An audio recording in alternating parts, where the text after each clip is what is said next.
Well, good evening, and welcome to the March 3rd, 2020 Historic Site Preservation Board monthly meeting. May we have a roll call, please? Yes, good afternoon, Mr. Chair. Member Rosenau? Here. Member Nelson? Present. Member Kaiser is excused. Member Dixon? Present. Vice Chair Huff? Catherine Huff? Present. Sorry. And Chair Burkett? Here. You have a quorum. Thank you. May we have a report on the posting of the agenda, please? The agenda for this meeting was posted for public review at the City Hall Bulletin Board on the west side of the Council Chamber and at the Planning Department counter in accordance with applicable law. Does the board have any revisions to the agenda? If not, I'd like to make a motion to accept the agenda. Do I have a second? Second. So a first by Burkett and a second by Member Huff. We have a motion. I'm sorry. Any further discussion? If not, all in favor say aye. Aye. Any opposed? Motion carries 5-0.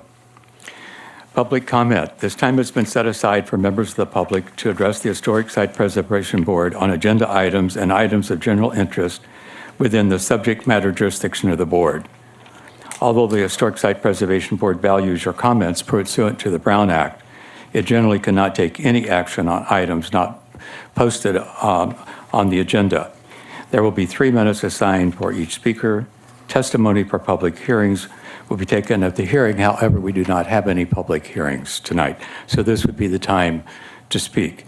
So if anyone would care to speak this evening, please sign in and join us at the table. I did. I signed it. Thank you. Thank you. Good evening. Thank you, Chair and members, for having me here, letting me speak. My name is Jeffrey Bernstein. I am one of the owners of Destination PSP. We are currently a retail store at 170 North Palm Canyon inside the Town and Country Center. We have been there for 5.5 years and originally moved in when a vacant space.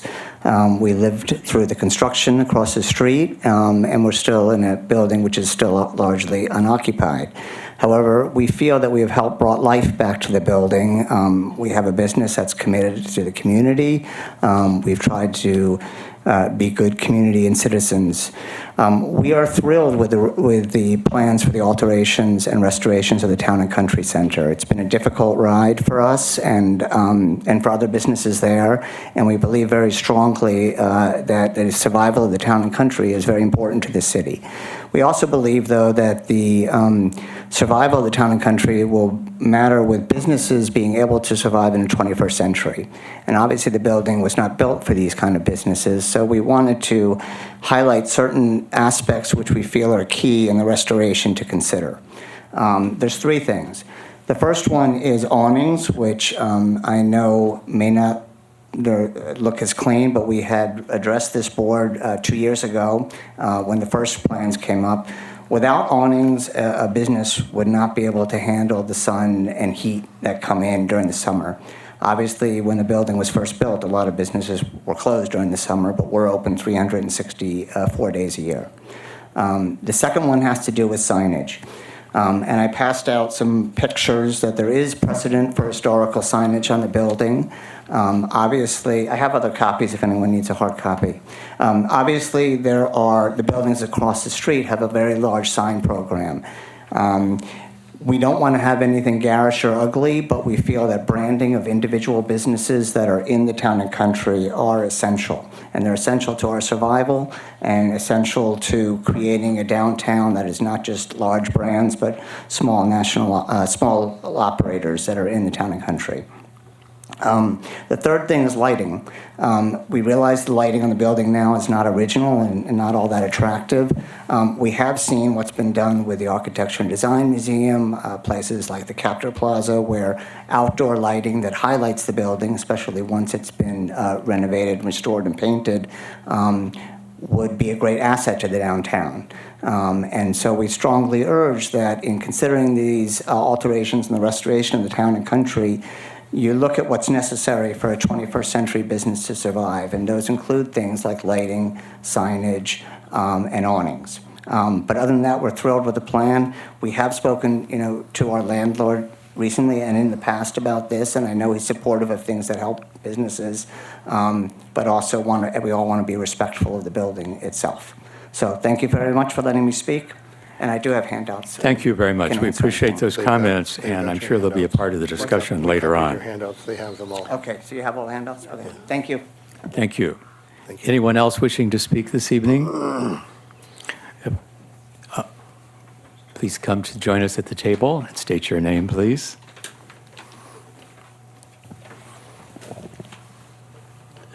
Thank you. Good afternoon, and I might add that that's very weird to say after 10 years of coming to the HSPB every morning for a decade. I'm Ron Marshall from the Palm Springs Preservation Foundation. Grit Development could not have selected two better preservation architects. Susan Sequoia Jensen just finished the rehab of Captor Plaza, fantastic job. Jim Chiaffi, responsible for the very professional, sensitive job at the J.W. Robinsons. Not only are they probably the best preservation architects in the city of Palm Springs, but I'd argue probably in Southern California. So we are lucky to be at this point in time with these two folks focused on this important project. The PSPF board is of the opinion that the Phase 1 plan is what preservationists have asked for over a decade, a sympathetic and historically accurate rehabilitation. To make this plan even more notable, it actually restores some lost historical elements, and I'm sure they'll go over them with you. This is what you get when you have two talented preservation architects with proven track records collaborating on a project. I also want to mention that the question we were asked most at the PSPF booth at the Modernism Show by the people walking by was 3 or 4 to 1. What is going on with the Town and Country Center? And I guess tonight I'd like to be able to tell them from now on it's in the capable hands of the Historic Site Preservation Board. Thank you very much. Thank you. Anyone else wishing to address the board? If not, we will move on to the consent calendar. Item 1A is approval of the minutes for January 14, 2020 HSBB meeting. Does anyone have changes to the minutes? I just have one small correction. On page 3 of 4, under item 4A, under the eyes and the nose, the eyes should read Nelson instead of Lemoire. That's it. Anyone else have any other comments about Move to approve with the amendments. I'll second. We have approval by, first by member Dixon and a second by member Huff. Any further discussion, board? All in favor say aye. Aye. Any opposed? Motion carries 5-0. Moving on down to the agenda, there are no public hearings tonight, and there's no unfinished business, so we can jump right into new business. Item 4A is Grit Development proposing alterations to the Town and Country Center located at 174 North Palm Canyon Drive. May I have a staff report, please? Yes, thank you, Mr. Chair. This is the first phase of a multi-phase rehabilitation of the Town and Country Center. In the slide that you have before you, the areas in red are the areas that are impacted by this particular phase. So it's basically the Palm Canyon facade and the exposed facade of the 168 building, or otherwise known as the Merrill Lynch building. On page 2 of your staff report is a description of the project scope, and I'm going to read through this just very briefly so that you understand what the parameters of the project are. It's involving the repair and repainting of the corrugated upper wall panels to the original colors, removal of non-original light fixtures on those panels, reconstruction of a portion of the fins at the lower level of the Bank of America building, installation of a folding storefront glass door along a portion of the first floor of the Bank of America building, removal of the non-original storefront canopies, awnings, railings, and fixtures that you currently see on the building, removal of deteriorated stucco, and installation of new stucco, installation of wood grain cement board at various wall surfaces that were originally wood siding, installation of raised planters clad in wood grain cement board where wooden planters existed originally, installation of a new folding storefront door at the north facade of the 166 building, and a new cement board wood siding to match, originally in the area currently occupied by Crazy Mel's Burgers. Repaint of all wall surfaces originally colors as previously approved, and the installation of a railing for a dining patio at the passageway between the 166 and 170 buildings, and replacement of the concrete flatwork at that passageway. Along the courtyard facade, specifically the 168 building, is removal of the storefront glazing at the east elevation of the 168 building and replacement with glass sliding pocket doors and fixed glass. Construction of a low raised dining terrace and planters, and restoration of the terrazzo tile panels. With respect to the outdoor dining area, I've made note in your staff report that currently, and I'm going to see if I can get to this right now. Currently, when you look at this, and I'm going to step up to this and explain this a bit.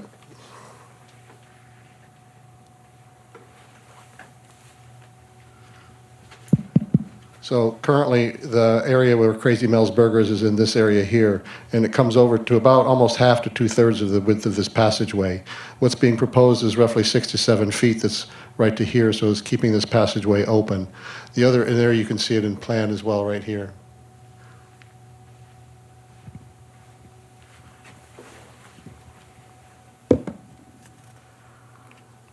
There's also dining areas proposed on the inside courtyard area of the 168 building, which will add vibrancy to that courtyard without impacting or affecting the hardscape or the angular configuration of the courtyard landscape. The findings for review of the certificate of appropriateness that's before you is starting on page 4 of your staff report. There you see the outline of the character defining features that were established in the City Council's resolution that designated the project. And then on page 5 and 6 of your staff report, I've gone through our analysis of the project against the findings, and we believe the project does meet the findings required for granting a certificate of appropriateness. That concludes my staff report. I'm going to actually just briefly go through this slide presentation so you understand what the rest of it is. On this particular slide, that lime green area that you see on the left lower part is the dining terrace that's going on to the 168 building. And then on the lower drawing on the right, you can see where the dining terrace is in the corridor passageway and the new fenestration that's going in there. You'll also notice underneath at the very, very far right of that image, that's the area where the cement board wood grain panels are being proposed, where there was wood grain panels originally on the building. And then this is existing conditions that are showing to be remodeled, and these are also in the drawings around us. So if we have more questions on those, we can come back to this drawing. This is a close-up showing the schematic or conceptual drawing, showing that passageway and the area where the new dining is proposed, as well as the wood grain panels. And this is an area proposing some outdoor dining area in front of the Bank of America building in a diagonal area that relates to the wood grain panels and the wood grain planters that are there. That last one was behind, that was the 168 dining terrace? No, that was, let me see if I can go back here. That, That's the front of the B of A building. okay. This is the back of the 168 building. So the area that you saw in that previous slide that was kind of a lime green color is that white line that you see there in front of those chairs. It's a very low retaining wall just to deal with grade changes in that courtyard and a small planter area before you reach the area where the seats are. And then this was one of the original renderings that was in your packet that's from the original architecture that you can see the canopy as well as the planters that are being proposed. And that concludes my staff report. The applicant is here in the audience and can answer any questions you may have. And I'm available to answer your questions as well. Okay. Board, are there other questions of staff? I have a couple of questions. If you could remind me where the source of the colors, the original colors, what was the original source in which those came from? There was work done, I want to say almost a year ago now, in which the original colors were identified with Marmol Radziner, and the colors were identified in a packet that was reviewed and approved by the board at that time. So they were colors found on the property? They were colors found on On the the property property. through scrapings and finding other areas where there hadn't been any sun blasting it away. Yes, okay. Mhm. My other second question, if I may. Is there a requirement or a promise or agreement that the dining has to be at the entrance, the burgers? That, I know it's proposed to set it back from 12 to 6. Does dining have to be at that entrance? I know it invites people to want to see what's happening and all that, but it does clog the entrance, and is that a requirement? It's not a requirement by the city, but when the applicant and the building owner is looking at the rental of that space, he's hoping that we can approve that dining area to allow that corner space to be more leasable. And would it be better, on Palm Canyon Drive and not on, I don't know. I'm going to let the applicant Okay. owner speak to Yeah. that. Yeah, Sure. he can probably Yeah. answer that question more clearly than I Thank you. can. Okay, anyone else? Okay, the action is now with the board, so your comments and questions, please. Mr. Chair, Are we Yes. going to have a? did you want to allow any comment by the applicant? Yes, absolutely. Now would be the time to do that if you wanted to do Okay. so. I'd like to hear from the applicant. Okay, let's do that first then. And if the applicant then would please come to the chair.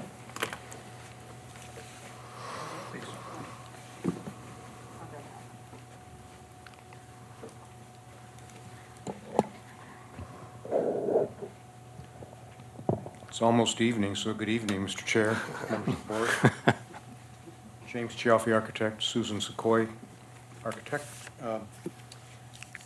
Thanks for taking the time today. We're really excited to be working on this. I was a little boy when this project was actually, and you were around too, I know, when this project actually was operating as the center, and then the Town and Country restaurant, and then later on, Rickshaw, TJ Rickshaw, and some other things that you might remember. Some of you old-timers might remember some of that.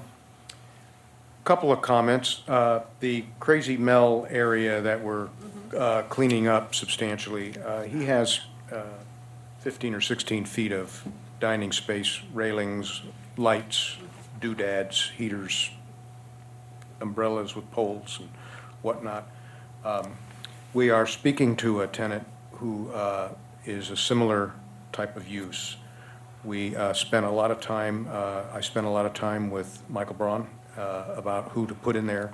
We talked about putting a tenant, in fact, our first go-around was absolutely nothing in that walkway to keep it as open as possible and that sort of thing.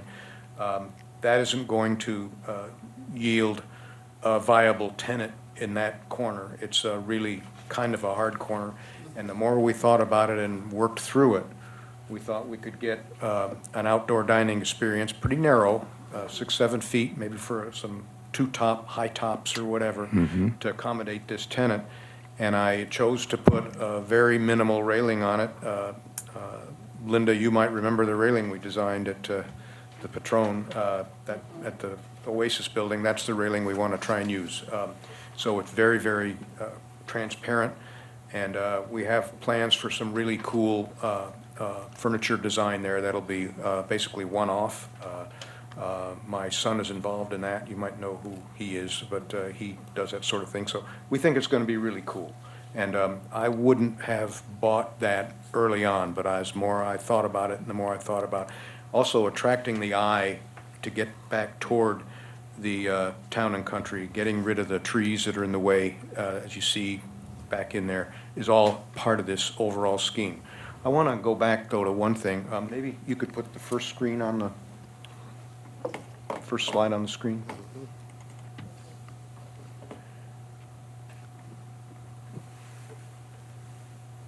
This is the first of 4 phases for the project. So this phase is the Palm Canyon renovation and restoration. Ken went through all the stuff, the lights, the awnings, et cetera.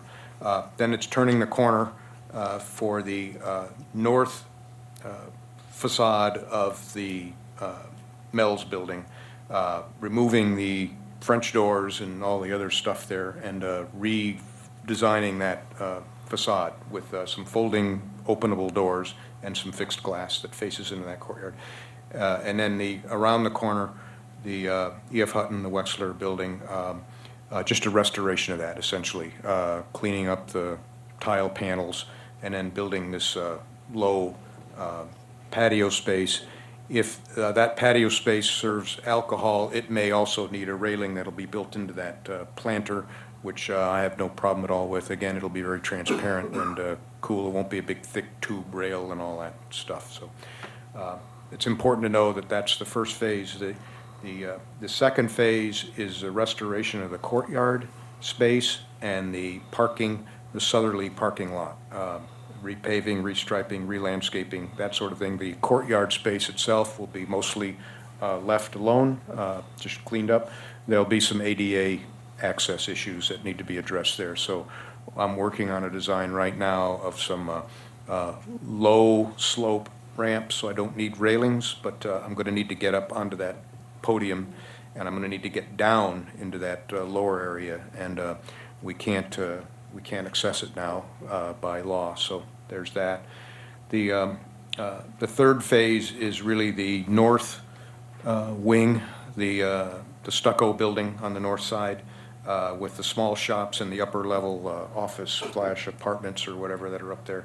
And then the fourth phase is the town and country building itself. So that's kind of where we're headed. We have a little blueprint for that as we go through.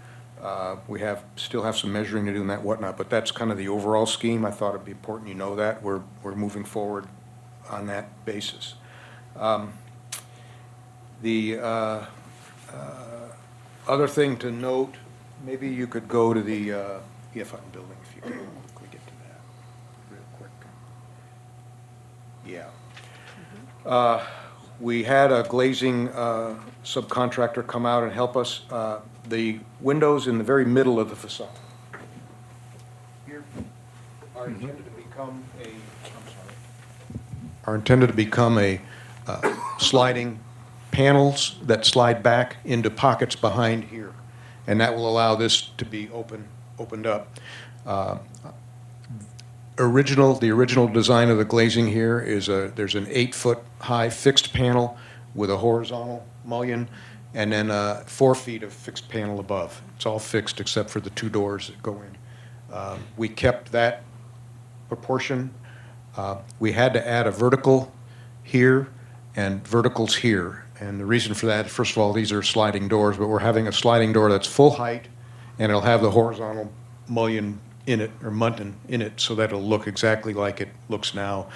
But with the exception, we are going to have to add the vertical, and it's not something I wanted to do, but as I mentioned before, this glazing is non-compliant. It doesn't meet the current wind load factors that we have to deal with now, 123 mile an hour wind load. That single pane glass that's 8 feet wide doesn't do that anymore. So that's what it's going to look like. I think it looks fine, and it's going to be well in the spirit of the building. It's not changing much. And so I wanted to point that out, though. I want to be aware of it because it's not 100% the way it looks now.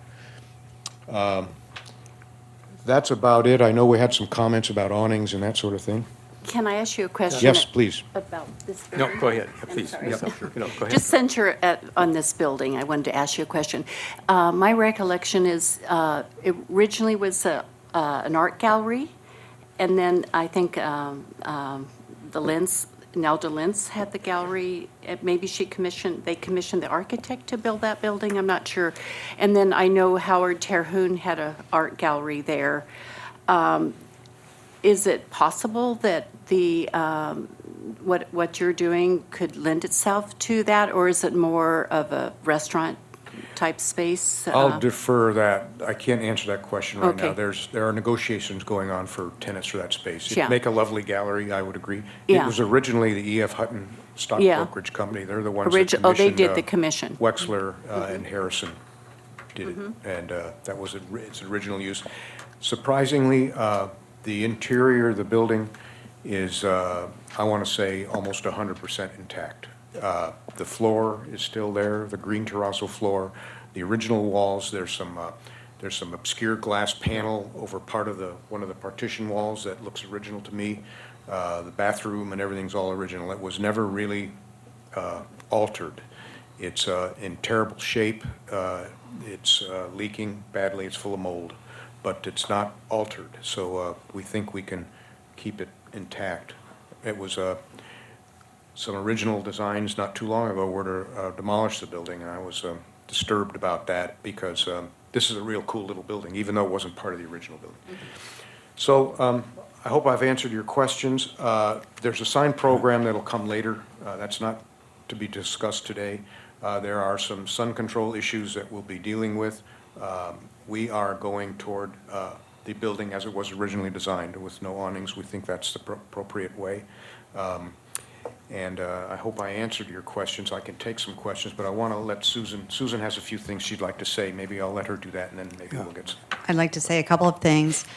I wrote the nomination for the Class 1 Historic designation, and I wrote the nomination for the national registration, and this project was deemed appropriate to be on the National Register.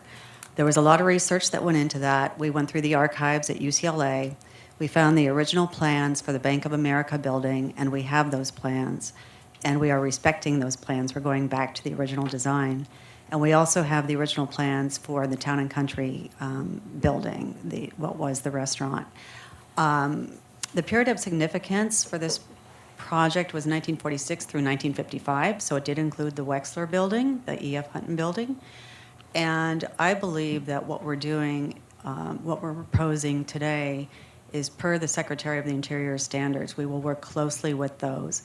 We will also work with our preservation briefs and try to do it appropriately as the nomination was written so that we do not deviate from that. And another thing is we want it to be unified. It's always been a bit fragmented. And so one of the most powerful architectural features, in my opinion, is that planter that comes out of the Town and Country building, which is the redwood, the original cantilevered piece.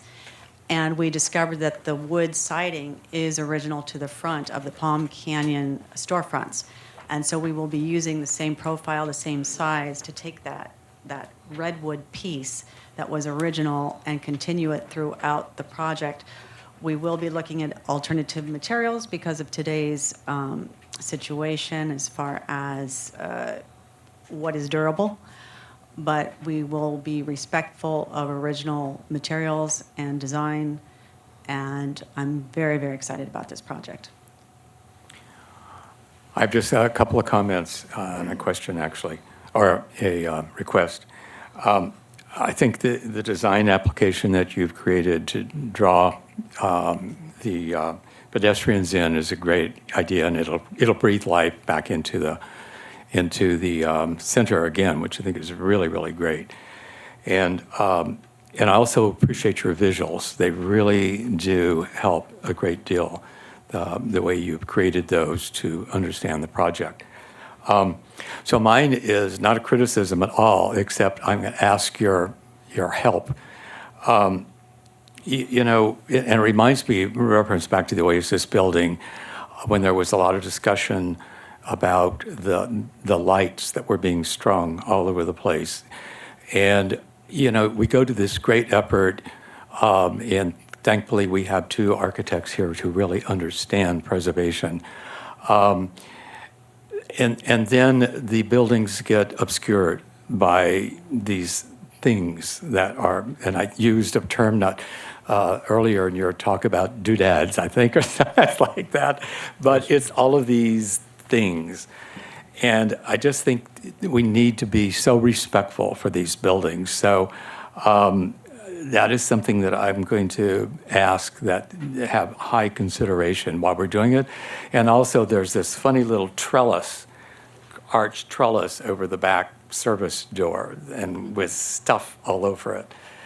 And it's a not pretty sight back there now, which I'm sure when it's food and beverage going on back there is going to be different. But in the process, that may be a tenant thing, so I just need to bring that up.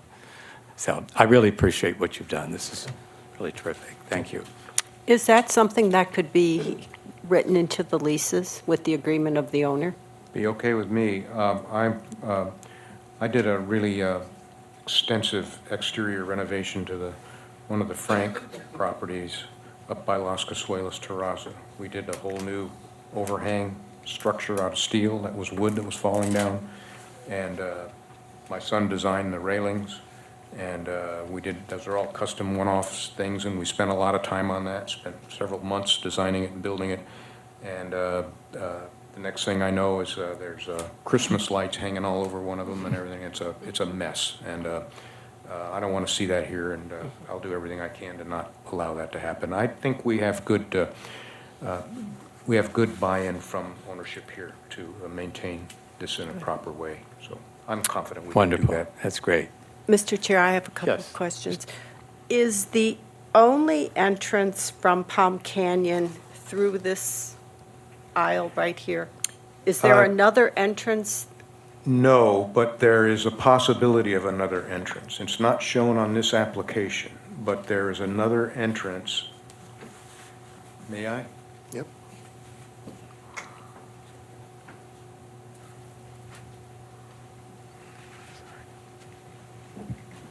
Oh, I guess I can do it right here, I'm walking around. This strip right here was at one time another entrance into the courtyard. It's currently occupied now. It's filled in with glass on both ends. There's discussion, and I'm not going to say it's going to happen, but there's discussion of opening that up again. And that would add more access, especially for these little guys up here. So we're looking at that, but again, that determination has been made, but we're looking at that part. And the Crazy Mel dining space of 15 to 16 feet, is he considering renewing his lease, or has he decided that it's time to move on? I mean, if he's considering renewing, how is that's going to really affect his business? Because a lot of his business is outside. I can't comment on that. Okay, all right, That's that's fair enough. tenant negotiations that I'm not working on. At the dining area, at 168, the terrace dining, are you proposing any type of awning for that area? I mean, I can't imagine or dining lunch in Palm Springs without some sort of, if you're going to stay open all year round. We don't envision attaching anything to the building, so it would have to be an umbrella situation out there or something like that. We were asked to look at that, possible retractable awning or something. That isn't going to work on that building. Okay. So we're umbrella not going to be able to do it. It'll situation. have to be umbrellas. Yeah. Okay. Fortunately, it's an eastern exposure, so by midday, it's pretty much in shade. Okay. Those are all my questions right now. Thank you. Okay, Mr. Nelson. Okay, I have about 6 questions. Okay, So I'm sure. going to ask those individually. Starting with things regarding paint colors and wood siding colors. Can you hear me? Yep. So in the staff report, number 1 on the project description says repair and repaint of the corrugated upper wall panels to original colors. Do we know what those original colors were? We do. What were they? Is this the? That is it. I've tagged the ones where it occurs. They're in the Marmol Radзiner report, dated, I think, 2 years ago.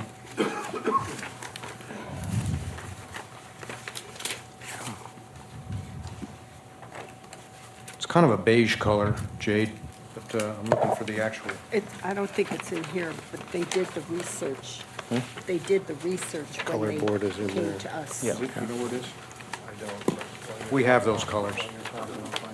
Yeah, he'll look for them. So I wasn't on the board when that report was done, so I don't believe I have a copy of that. I think it's this one. It's these two. PT4, and it's and the PT1 is the lower band, the So lower kind part. kind of a charcoal And gray then? The rib part is this color. Okay.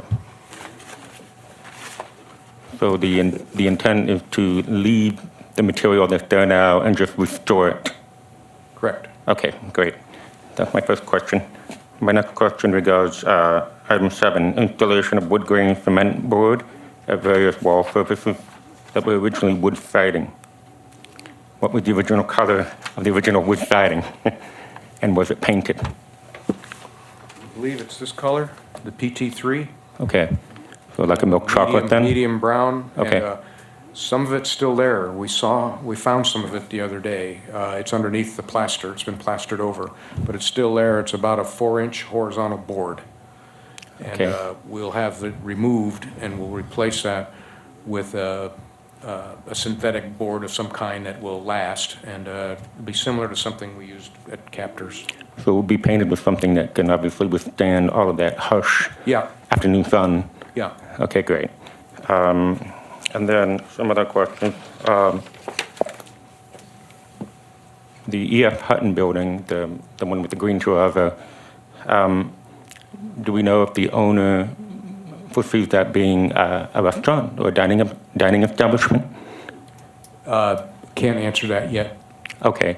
My concern would be, if it was going to be, that there be careful consideration given to grease trap and any other requirements that are Correct. required, because there's not a whole lot of room in that back entrance to put something Understood. without making a mess. That's a concern. The grease trap, though, may be able to be put into the parking lots not too far away, but that's a concern that we all have. Okay, great. Yeah, we The, really don't other wanna question cut that pertaining terrazzo. to that parking lot on the south side, and as you get out of that parking lot right now, you're just stepping up onto a curb. There's no entryway or pathway or no landscape, so the elevation for that currently is very unflattering and not complimentary to the site.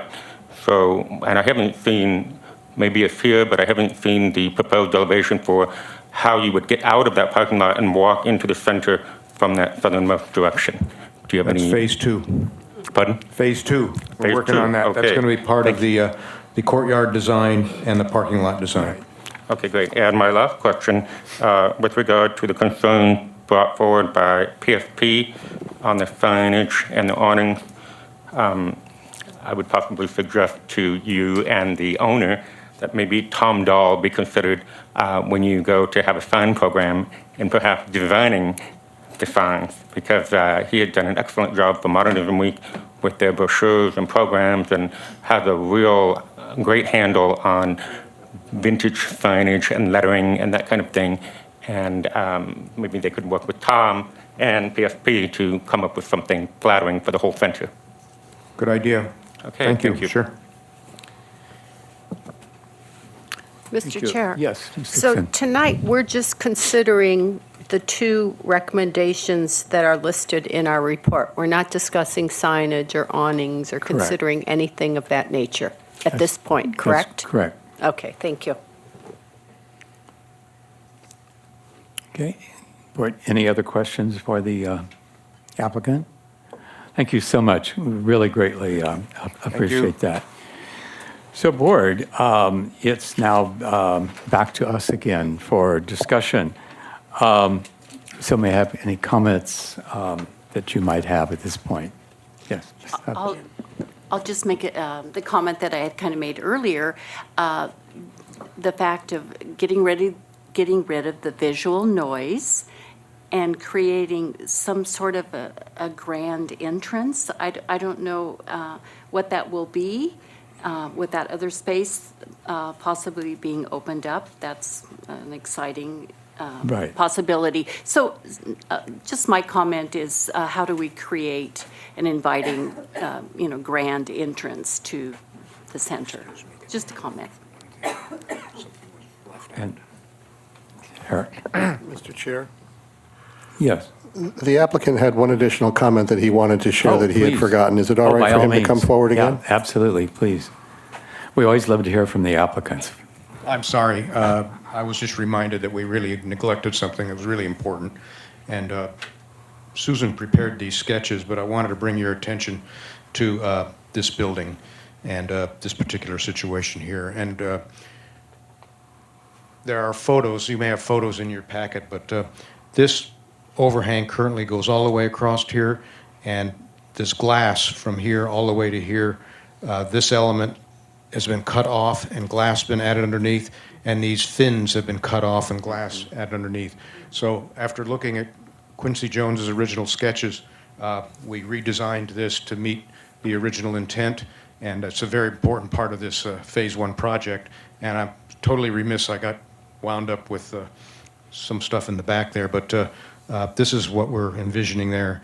And we have an outdoor dining area there as well, and a major tenant. So I wanted to make sure you took a look at these. These are pretty nice little drawings that Susan prepared. Yes, ma'am. Okay, thank you. Thank you. Yeah. Thank you, that really helps. Mr. Rosenau. Yeah, my comments are all in favor of this project. I really am excited to see this being Yeah. brought forward at this point. I think we all are.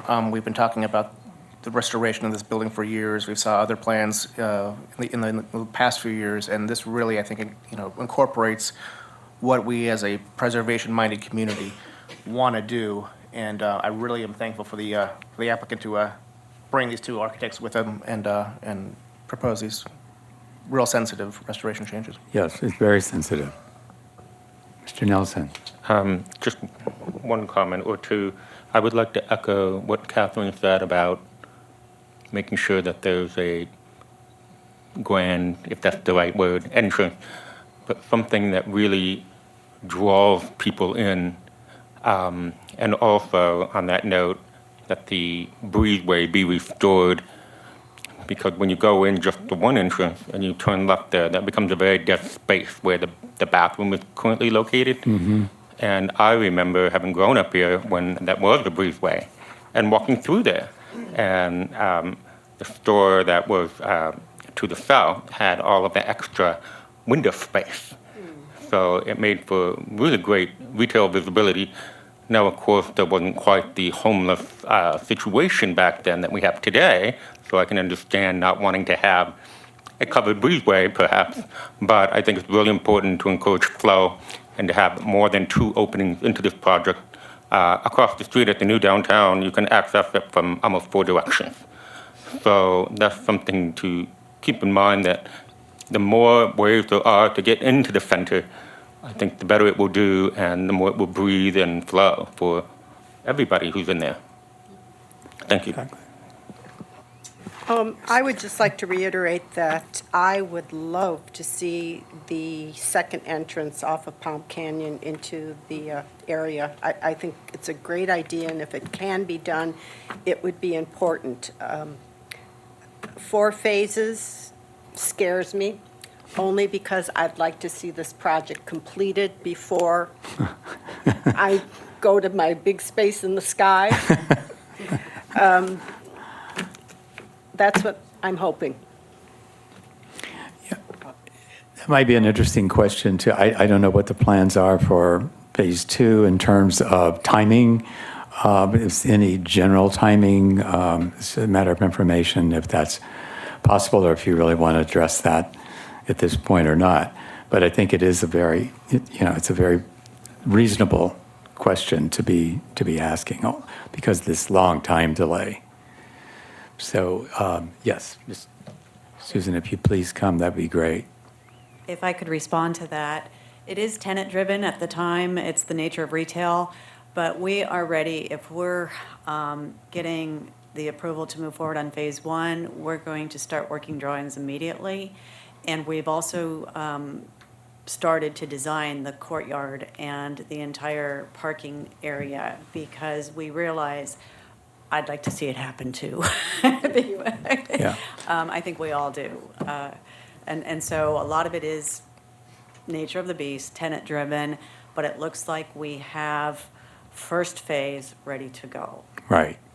And I also think it makes sense from what you're going to be doing in the first phase. Obviously, then people are going to be utilizing that space. then what's going to happen, what they're going to be looking at if they're sitting there having lunch or dinner, it's going to become very noticeable. It's a domino effect. yeah, and it is a we want domino the quality of the experience to improve. Right, yeah. Thank you so much. And just. Oh, one more question? I mean, for me, if I were looking at it as a tenant, I would want to know what's going on. I wouldn't want to rent something and be in disarray for the next 5 years. I would want to know that going into signing a lease. So I hope that that's paid attention to. Right. Okay, thank you. Board, any other questions, any other comments? If not, may I have a motion, please? I'll move Okay. to approve as staff recommended in the report dated March 3rd, 2020, classic site number 51, case 3.1780. I'd like to propose an amendment. Yeah, I'm going to get to that in just a moment. So we have a first by Member Dixon and a second by Member Rosenau. So we need further discussion, and then I know I'm going to have a comment as well. So Jade, would you like to add something? If possible, I'd like to propose in the amendment that we leave it open. A condition of this approval would be that the breezeway be possibly restored. I don't want to approve this and then find that we can't have the breezeway in the future. You see what I'm saying? Because right now, it's the breezeway may be reestablished, but it doesn't say definitively. So I don't want to approve this without knowing for sure that down the line, if we want that breezeway and everyone's in agreement that it can be restored. Can we hear Right. from staff Yeah. if that needs to be included, or? Well, it's not really a part of this particular phase. I would say that what I would suggest is if you wanted to make that a part of the motion as a recommendation to the owner, that the board would like to see, if at all possible, that second breezeway be open as part of a later phase. But this particular phase does not involve the reopening of that breezeway. Right. Okay. And then I would just like to add also to part of the amendment that there be sensitivity given as far as lights are concerned and what's going to be happening in that space so that we maintain this space with integrity. Because otherwise, all of this work, and it's going to counteract everything that's been done. So if we could add that one caveat, that would make me very happy. Mr. Chair, what is it that you would like to add in that so I can get it correctly noted? So that there is, we're talking about in the renovation process, restoration process, that there be sensitivity given to the elimination of any kind of lighting or objects that's going to obstruct the integrity of the property. Okay, I got it. I'm just afraid if we don't do it, then we're going to be back to square one down the line. Okay, Could you read us the motion, please? So what you have is the motion to approve as conditioned in the staff report with the additional conditions that the board recommends strongly to the applicant to reopen the second breezeway, and that any lighting that's added to the building be done sensitively so that it's respectful of the architecture of the building. The maker of the motion approves. Second? you approve? Yes. Okay. So we have the amendment of the motion, and it's first by Member Dixon and second by Member Hupp. Any further discussion, board? Those seeing none, those in favor? Aye. Those opposed? Motion carries 5-0. Thank you so much. We greatly appreciate the input from and I really appreciate the fact that we have a nice audience tonight that's of preservationists that are coming out to work with us on these projects as well. Thank you. Including the smiling face of the former chair, which we're delighted to have with us tonight as well. So we're going to move on to item 4B, which is the New Church 2 LLC owner requesting approval for alterations to two Class 1 historic sites, HSPB 23 Community Church and HSPB 72 Orchid Tree Bungalows. Demolition of a Class 3 structure at 200 South Kauai Road and Class 4 structures to construct new buildings and adaptively reuse a 3.65 acre site as a hotel with accessory spa, restaurant, and meeting space located at 222 South Kauai Road. Now I have a staff report, please.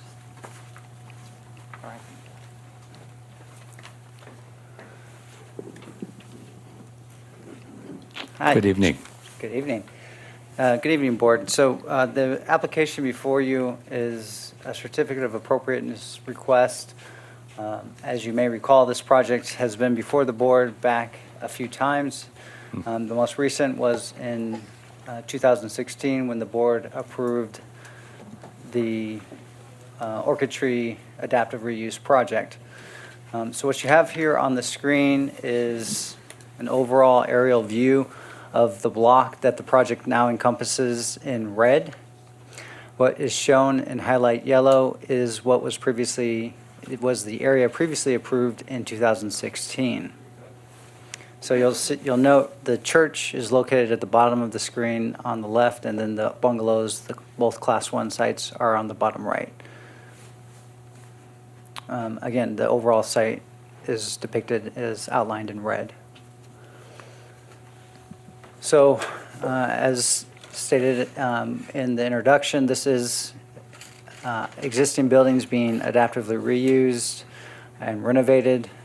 Some minor additions. As you see on the screen, the church, there will be an addition on the east side of the church building. It's about 1,000 square feet, shown in green at the top left of the screen. The bungalows will remain. 8 of the bungalows will remain, as shown in blue on the bottom left of the screen. 2 bungalows on the northerly end of the Orchid Tree site will be demolished, and a new building will be constructed in that location. And then as you move north along the site, and I'll get into some more of the details on the project in just a moment, the remaining buildings will be removed and new buildings will be constructed in the same or similar location. So this, what you see here on the screen, is just the 2016 site plan that was approved, where it does not include the properties along Arenas Road. The new project does include those properties, and 2 of those properties are Class 4 under our current and new ordinance, and the building at 200 South Kauai Road is a Class 3. So I'll just kind of go through the site plan on the screens here. To start off with, at the church property, the applicant proposes to do very similar revision or modifications to the building as was approved back in 2016. At the top, you see on the screen the 2016 approval of the west elevation, which faces Kauai Road. And you see the proposed modifications to that building, showing new windows, a new low patio wall with a glaze, some glazing on top of that to buffer the building from the street. That is all being proposed again here. They are repairing and replacing the tiles on the roof where they are currently missing, of course, on the church building. There will be some changes to wall openings in terms of window locations and door locations. So that's kind of a summary of what's happening on the west elevation and the differences. On the south elevation, on the left side of the screen, which faces Baristo Road, the 2016 approval you see at the top, and then the 2020 proposal before you today is on the bottom. You see the addition on the right side of the exhibit on the bottom, where the 1,000 square foot addition is proposed on the east side of the church. That was not part of the previous approval in 2016. On the right side of the screen, the 2016 approval is on top and the 2020 proposal is below that. And you see the differences here where the 2016 approval had a smaller overhang extension from the back or the north elevation. And then they've made some minor changes to, they've removed a wall that was proposed along that facade. Going on to the the east elevation, on the top of the 2016 approval, you see various window changes to the building where they had balconies approved back in 2016. Now those will be, those are no longer balconies, they are just fixed windows or operable windows. You do see the addition on the 2020 proposal on the bottom. And so that is reflected as one of the changes proposed. They have provided a rendering to kind of give you a sense of the feel of the project in terms of what is being proposed. So this is a rendering of the church building. Also a rendering of the back side, but this is, I don't know that this is very reflective of what is proposed because it doesn't show the overhang addition. Moving on to the bungalow section of the project, the 8 bungalows. As you see here, this is one of the east elevations and the 2016 approval on top with the 2020 proposal below that. Very similar to what was previously approved. And also another east elevation, so this would be the other set of bungalows showing the differences from 2016 and 2020. So generally, as you can see here in this comparison, the changes are very similar to what was approved in 2016. And this exhibit just shows the proposed elevations and some of the materials that are being proposed for the project. The stucco, the window casement windows, the aluminum panel, perforated metal to separate the pool area from the remaining areas of the property. One thing that is different from the 2016 approval and the 2020, the current proposal before you, is they have proposed a cabana structure at the southerly end of the pool area between the bungalows. So that is this structure here. It's about 14 feet in height and would be, as I said, at the south end of the bungalow court. And so here's a rendering that shows kind of that depicted between the bungalows, the bungalow courtyard area. Moving on, so the northerly bungalows will be removed. And in 2016, there was a 1-story structure approved. They are proposing a 2-story structure, and the design is shown here at the bottom. So the 1-story structure was about 12 feet in overall height. This structure that's proposed today is 26 feet in overall height, with the ground floor being restrooms for the pool area, fitness area, additional hotel rooms, and the second floor being all hotel rooms.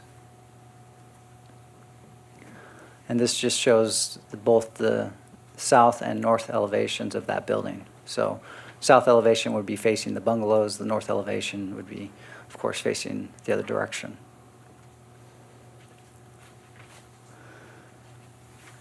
Again, just that same building, the west and east elevations, so just gives you a sense of what that building will look like.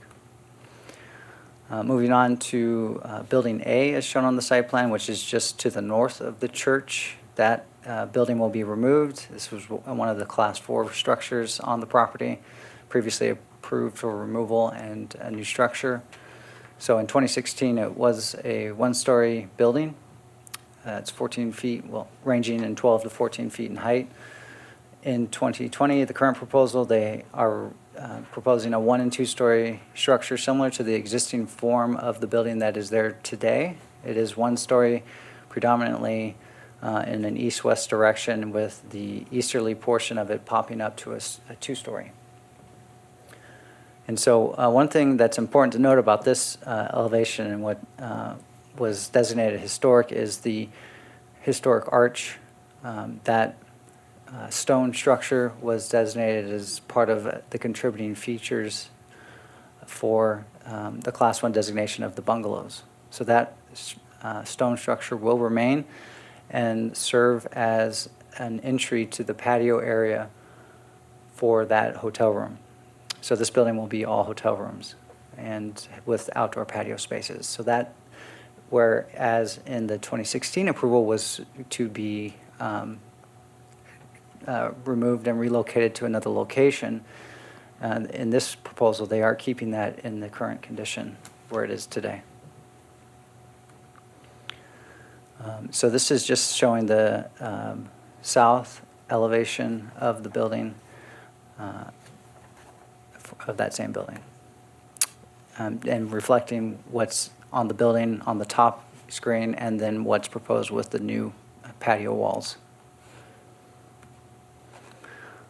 This is just the east elevation of that same building, showing the two-story portion of it. So moving on to Building C, it is also a Class 4 structure, proposed to be removed. In the 2016 approval, it was to be reconstructed as a two-story building. Obviously, you see it was a very modern design. They did have some of the clay tile elements as a cornice detail on the 2016 approval. What you have now before you is very much more modern in its design. And so it is a one-story building that is 14 feet in height. Again, just showing that same building, the west and north elevations. So moving on to Building D, similarly, it was a two-story building. They are proposing a one-story building in this proposal. Building L is an existing building, and that also will be demolished and replaced with a new two-story building. So this is one of the Class 4 structures that is currently there today. And they are proposing to remove that and replace it with this new structure. Building N was one of the three, it was actually the one that was a three-story building in the 2016 approval. And so this is, just shows what that building looked like along the street. They had tuck-under parking on the first floor, and then hotel rooms on the second, with an outdoor patio that was covered on the third floor for hotel rooms. In the current proposal, it is a two-story building that is ground floor, back of house, administrative functions for the hotel, and then the second floor would be hotel rooms. And so this is just that the elevation on the east and west sides, the west side being where the main pool area is for the project. And the east elevation would be what you would see along Bellardo Road. And I'll have some additional comments about this building later on in my presentation. So they've also provided a rendering for that pool area. On the left side of this screen, you see the proposed new building, and then the new structures on the right. In the landscape plan, they are proposing a variety of desert-appropriate plant materials. They are modifying many of the walls that are existing on the property, especially around the bungalows. So those walls that are currently there now would be removed and replaced with new walls. The AAC did review this project back on February 18th, and this is indicated in your staff report. They did have 6 recommendations that they incorporate a setback for the new cabana, the pool cabana structure, to be 3 feet from the property line as opposed to the 0 foot that is proposed. They requested that Building N, which was the building that we looked at along Bellardo Road, the new 2-story structure, provide an additional 5-foot setback from Bellardo Road. It is currently 8 feet setback from the street property line, and this would would further locate it to 13 feet. They had some comments about adding solar control over for the new buildings on the project. Asked for additional details on pool equipment, trash enclosures, and back-of-house functions, as well as some of the hardscape for the project. They also requested that shade trees be planted along Kauai Road and additional planting cutouts be provided along Bellardo Road adjacent to Building N to soften that building's appearance. And lastly, this one was not in your report, so I'll just point that out, that because the minutes for the project went to the AAC on Monday. There's number 6 was added after the report was written, so that was that the applicant add fenestration on Building N. So instead of having blank walls with different forms, that would be, adding some clear story windows or some other fenestration to give it some details. So what is the definition of fenestration? Window, basically window fenestration, yep.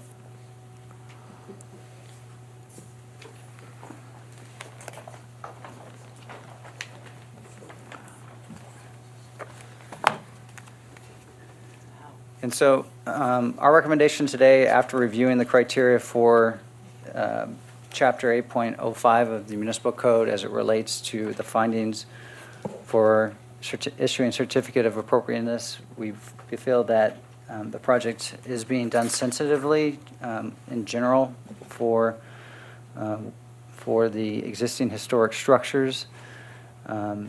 We do have a number of conditions that we have identified on your staff report, and so those are listed on pages 11 and 12 that we are suggesting as a part of the issue, our recommendation today. And in terms of the Class 3 and Class 4 structures, the 2 findings that we looked at that is required under Chapter 8.05 of the Municipal Code, we didn't feel that either one of those could be met by the board. So based on this analysis, we feel that the project is appropriate for what is required for findings under the Municipal Code. I'd also note that the applicant did provide an analysis of the project under the Secretary of Interior standards from Marsh & Associates, so that was included as a part of the attachments to your report. So, as I said, there are a number of conditions that are listed on pages 11 and 12 of your report that we feel would ensure that the project is being carried out in a sensitive manner to the historic structures. And I'll conclude with that. One thing I also would just mention is that we did receive an email today regarding the project and essentially supporting it. So that was just provided to you as we started here. So thank you. I'm happy to answer any questions. Board, would it be helpful, since this project has a lot of complexities, to review it in sections, if you will? You have the bungalows, you have the church, and then you have the demolition of a lot of the other buildings. And I just wonder what the easiest way to approach this. We can talk about it in a broad sense, or we can reduce it if you all are comfortable that you got a grasp of the whole property and what's being proposed as a change. So I just wanted to throw that out there and see if you had any thoughts. That's fine with me. I have just 2 questions that Okay, I'd like answered. let's go ahead and do that, too. Just basic questions. Okay. Does this project meet the city's open space requirement? So let's see, we have the analysis in your report.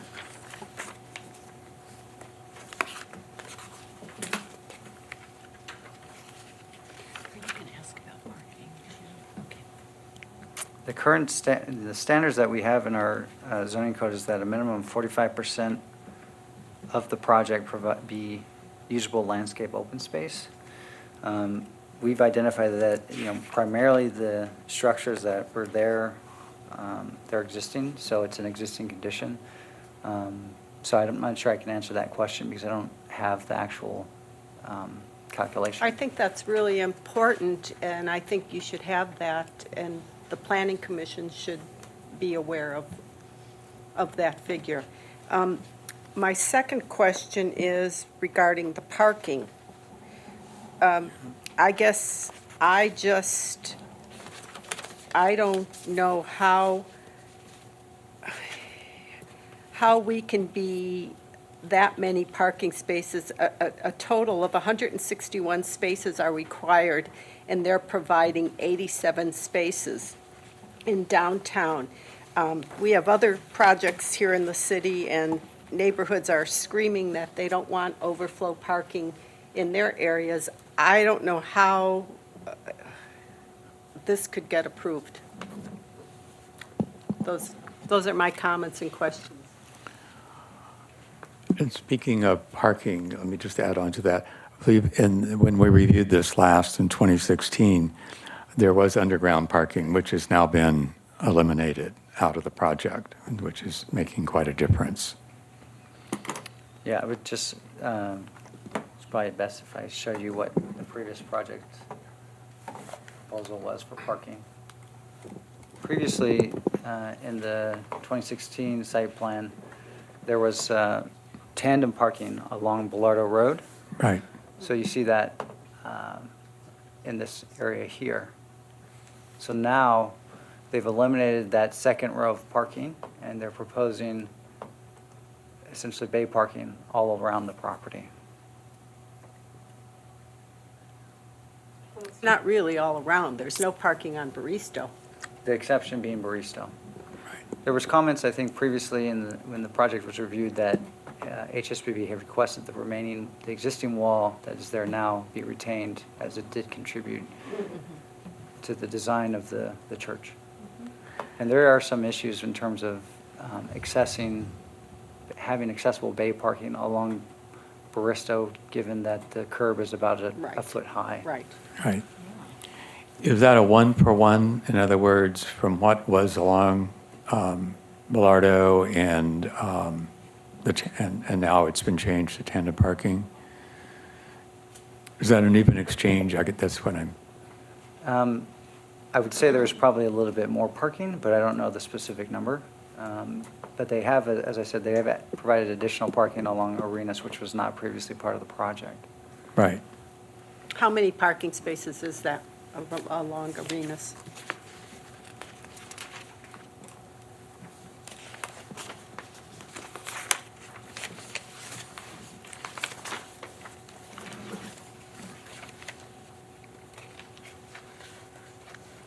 It's in 20, probably around 20 or 25. 20 or 25 on Arenas? It's probably closer to 20. If each of those bays are 5 spaces, there's 4 bays.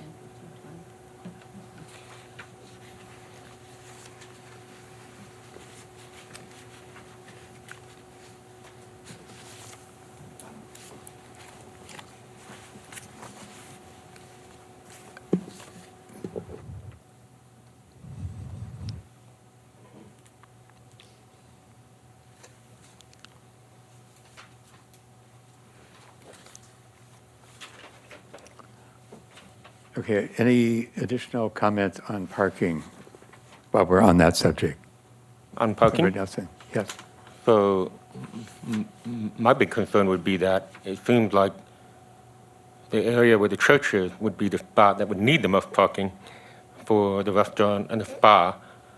And if they are going to turn the service entrance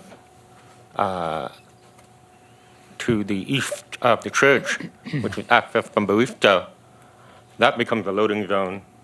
I go down that street 5 days a week and have been doing that for 18 years. And it's already got parking on both sides, and you've got those high curbs there for the flood control and drainage. That seems like a very impractical service entrance. I would much rather see it over on the Korea side, where you have that little gray rectangle for the event space, just to the north of the church. Because Korea is very rarely trafficked compared to Baristo, and there's much easier access from that side for service entrance. So you still be able to come in and then just go behind they would just have to go about 2 or 3 times further than if you had it on Barista. Then that way you would retain that curbside parking on Barista. Otherwise, you're going to have a big driveway and a red zone for fire truck access, I would think. But my big concern is that there's no parking for the public part of the project, which is the spa, the restaurant, and so forth. There's no parking across the street. There's no parking at the women's club. So this is a real challenge because all of those other spaces are going to be for people who are staying at the hotel and in hotel rooms. So where do all the visitors to the restaurant and spa park? Yeah. I would just note that the church, when it was, it was originally, as a part of the St. Bristow project, there was dedicated parking spaces on the west side of Kauai. So those spaces, the 24 that you see on the top of the screen here, were designated to be part of the church parking. So those spaces are devoted to the church, to the uses of the church. And in our zoning code, anytime a Class 1 site is adaptively reused, additional parking is not required. So the 24 spaces that were dedicated to the church are required to serve the uses within the church. And from discussions with the applicant, this project will be entirely valet parking. So anyone coming to the site would have to drop their car here, and then the valet would park the property accordingly. But I understand the comment and the concern with the loading area, and that's something that we can address or have the board address as part of their recommendations or Thank you. action. Go right ahead. You have another question, Jade? Not pertaining to parking, but to other issues. Okay. Any other comments on parking while we're here? Okay. I have some questions. On the page 4 of our staff report, the third item down, when we're talking about the bungalows, the word repair is there. I think it's really important for us to understand and be clarified, what does repair really mean? Because that can be a very broad area. Sure. Yeah, I think it's probably better stated as remodeled, because there definitely are some changes from what's existing. Yeah, I think these need to be listed. Whatever repairs that we're really talking about, it just seems still very broad to me. Right. Yeah. So that would be my first. That'd be my first question. Also,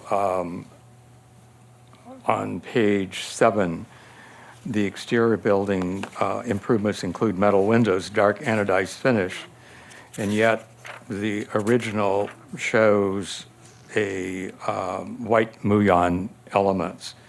Is there a reason for making that change? I would have to ask the applicant to respond to that. Okay.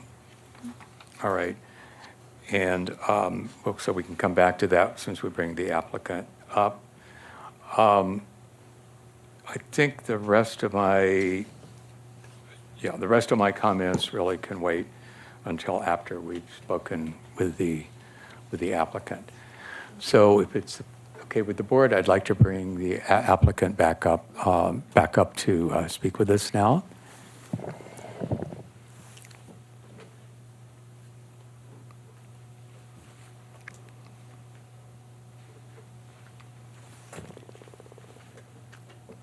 Good evening. I'm Richard Weintraub. Nice to meet all of you. Thank you. Would you like me to give a little presentation or give you an overview? Right. If you would share with us any thoughts that you have first, and then we can ask some questions. Sure. Absolutely. And tell me if you can't hear me. I live in Los Angeles and out in the Coachella Valley as well. And I have a long history of historic renovation and a excellent relationship, working relationship with the Los Angeles Conservancy and the Los Angeles City Board of Historic Preservation, and in the city of Beverly Hills as well. I've restored well over a dozen buildings that I consider Class 1, the First Christ Church of Science on South Rexford, St. Bibiana's, the original Archdiocese of Los Angeles, which I still own at 2nd and Main, where Redbird Restaurant is in the event space in Los Angeles, and many other buildings in West Hollywood along the Fountain Corridor, as well as several other historic garden-style apartment buildings. So I'm very familiar with historic renovation. I work on it frequently, and it's a real passion of mine, much to other people's chagrin, because I really get into it. The first thing I would want to address tonight is the parking concern, because I appreciate that, and a building or a hotel or a business that can't properly park people is a failure. I mean, it just would become it would be physically feasible to build, but it would be practically impossible to run a building that can't serve its customer. And unfortunately, we've seen, or fortunately lately, buildings in very concentrated areas like on Melrose or in Los Angeles where valet parking fees have now gotten to as much as $15, and we all can't believe how much it costs now to park. We, with our operator, which is Auberge Hotels out of Napa Valley, and it's one of the top hotel operators in the United States, certainly the highest ADR and top operator, I believe, in the state of California, have come up with a plan that involves full valet and leasing parking lot spaces on buildings that are not used in the evening along Palm Canyon, and then also using some of the city's excess parking, which is woefully underutilized in the Kimpton or the old Desert project down the street. There's 1,000 spaces there, and in the evening there's a lot of availability, shuttles and other places. So we have a plan in place, and we fully believe it will work.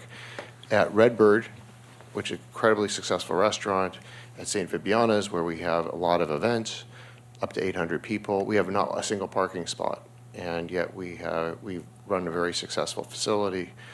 At the Sportsman's Lodge in Studio City, which is a project that I'm co-building right now, we have the same situation. Prior, with the event space and with valet and other options, we were very successful there.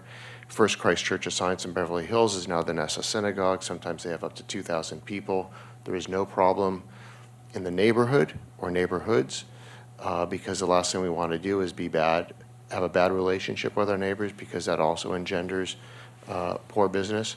So we're very comfortable with it, and we're very comfortable that we're not going to be impeding into the residential neighborhood for our hotel, for our guests, and certainly for our employees, where we have full control of that situation.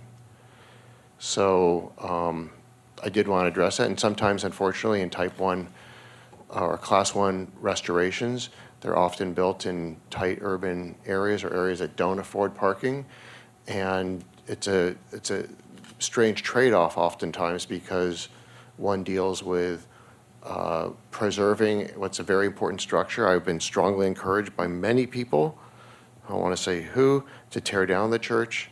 I won't do it, and I'm really passionate about restoring it to its beauty from 1935.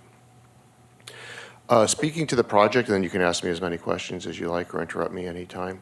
The concept here is really to create a transporting project, as if one were in Morocco or in Santorini or in someplace. I think there's a lot of wonderful Andalusian, Spanish colonial, Spanish revival architecture in Palm Springs. There's a plethora of incredible mid-century architecture in Palm Springs, and we really wanted to create something that was the opposite of that in the newer portion of the structures.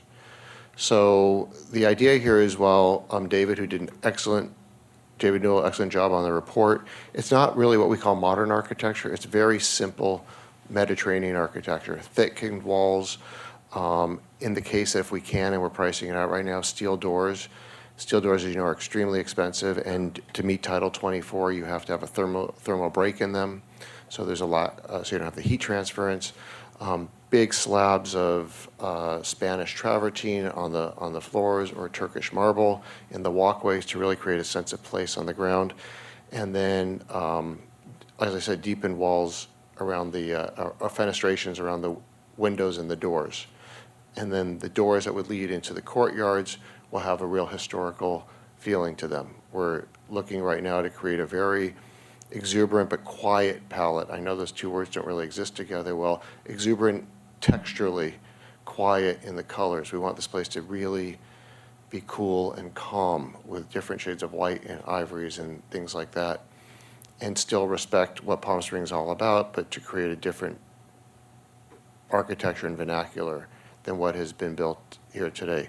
Fantasy, but on a larger scale and operated by one of the top hotel companies in the world for their food and beverage, for their spa, et cetera.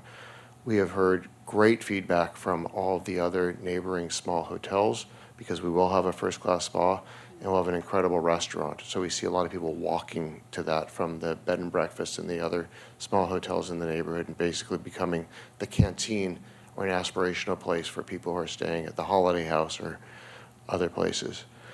From the historical point of view, there were a few things in the report that I did want to address, some of the city's recommendations. Several of these things we have no problems with, and some of the others I was just hoping to discuss them with the board and get your feedback, and then also address your other questions about what you would like to hear from me about the project if I haven't been clear enough. Something we're looking at right now is, having lived in Malibu for 30 plus years, we do not have a sewer treatment system in Malibu, a treatment system. Everything is on gray water and recycled. It's something we still want to investigate using in the city so that shower water and others treated to Title 22 standards and then reused in the landscaping so we can become almost water independent.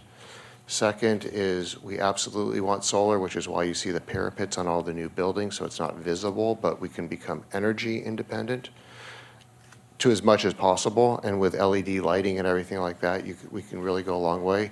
And the third is we're studying, because while Palm Springs and area is very sandy, we hit a lot of rock there. So geothermal exchange is also a significant possibility for energy and for heating and cooling in the rooms. So those are things that we are already looking to do ourselves, even though there's no leads requirement. We're doing that in another hotel we're building right now in Calabasas, or green requirement. We are looking to do that as much as possible in the hotel, including non-toxic paints, non-toxic linens, all natural materials, and when possible, using environmentally positive products, including into the porcelain or ceramics that would go into the bathrooms or the showers, and into the engineered white oak flooring that we anticipate putting into the rooms. Oh, for the restoration of the church and the requirements here that talk about not having any of the new architecture or appendages to the church, which is the back of house or the expanded kitchen. Of course, we don't want to pretend that something isn't what it is, so you know what was built in 1935. Second, we've been working with our designer, Kara Smith from Sue Firestone Associates, and with Kemper Hayes from Auberge, who's just a genius, just finished the Maunalani in Hawaii, conceptualized the whole Baccarat Hotel in New York, and now joined Auberge, is to really let people know there was a fire there and use steel and other things to hold the structure together and let the history of the property tell itself, so that we're not trying to pretend we're artificially restoring something and putting a fake patina. We want the fire and the burnt cinder block and everything to be part of the real patina, and let that speak. And then the luxury would come from the silver, the tabletop, the food, the wine, and everything else. So we're looking Is that to on the interiors? That is on the interiors, Interiors. correct, yes, yes. Yeah. I don't think the roof is original either, that terracotta. Do not know what it was. Tracy Conrad, who's a good friend of mine, she has a billion pictures. Right. Right. when I have a moment, I'll sit down with Tracy and we'll get some of the historic photos to see what the original roof was, because I do not think it was that square terracotta. It just doesn't feel right. And I don't know if you know, the church was done by William Wesley Tanner, who no one knows anything about, except he also did the O'Donnell House. And after that, he sort of disappeared. So we haven't found out anything more about him. I have a question. It seems like, if I remember correctly, in 2016, when we reviewed it, there were several renderings showing, you know, the visuals of the new build in particular. Yes. There was some hint of it here, but I think that's important for us to take a look at again. Sure. As far as renderings standpoint, is extremely important. Also, I think that so that we get the details, particularly on those bungalows, I think it's very, very important, and then also on the church itself. And that's why I asked for some specifics on identifying exactly what is going to happen. Let's just think one at a time with the bungalows. And so that we really have a thorough knowledge about what those are. Sure.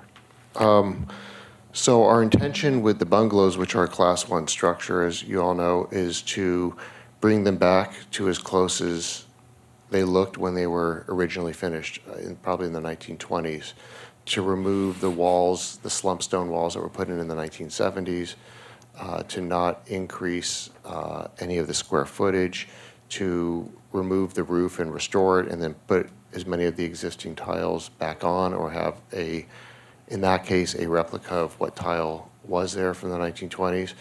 So it would feel very much and visually look very much like it did back then. So we are restoring and repairing. They're not in great shape, but we're doing everything we can to make them back to what they were. Okay, so, and speaking of tiles, that was going to be one of my questions. So on the tiles, are we talking about a blending reference to what's still original that you can use? And my second part of that question would be, for the buildings that are going to be demolished, and if there's any possibility that any of those tiles could be used or not. I think one of the most, and I know you're very sensitive to designs, which I'm feeling really good about. But you know, one of the worst things I think is when you see a tile, an original tiled roof in section, and then you could see sections of Sure.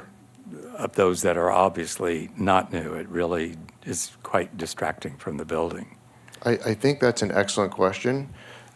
Something I had not thought of was reusing the tile from the bungalows that will be torn down in areas where we need to patch, so that we have the same time period and the same patina. So I will definitely instruct our contractors to use that whenever possible, and make sure that whatever new tile we need to use that is not available on site will match the tile that is existing. Right, okay, yeah. That would be really something that I think it would be very, very important as part of your overall plan. So let me ask the board also at this point, do you feel comfortable with what the proposed restoration are? Have we covered everything so that everybody's copacetic about that? Quick question.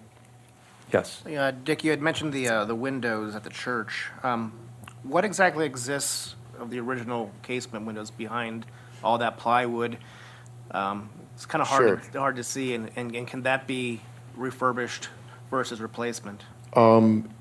That's also a great question. I believe quite a bit of the original windows and doors are there, the original steel and windows. This is a question that would go to the building department more than anything else, because I do not believe that we could comply in any way. In fact, I'm restoring the old Joseph Cotton House in the Pacific Palisades right now, and the city is making us upgrade to Title 24 on all the windows, which means dual glazed.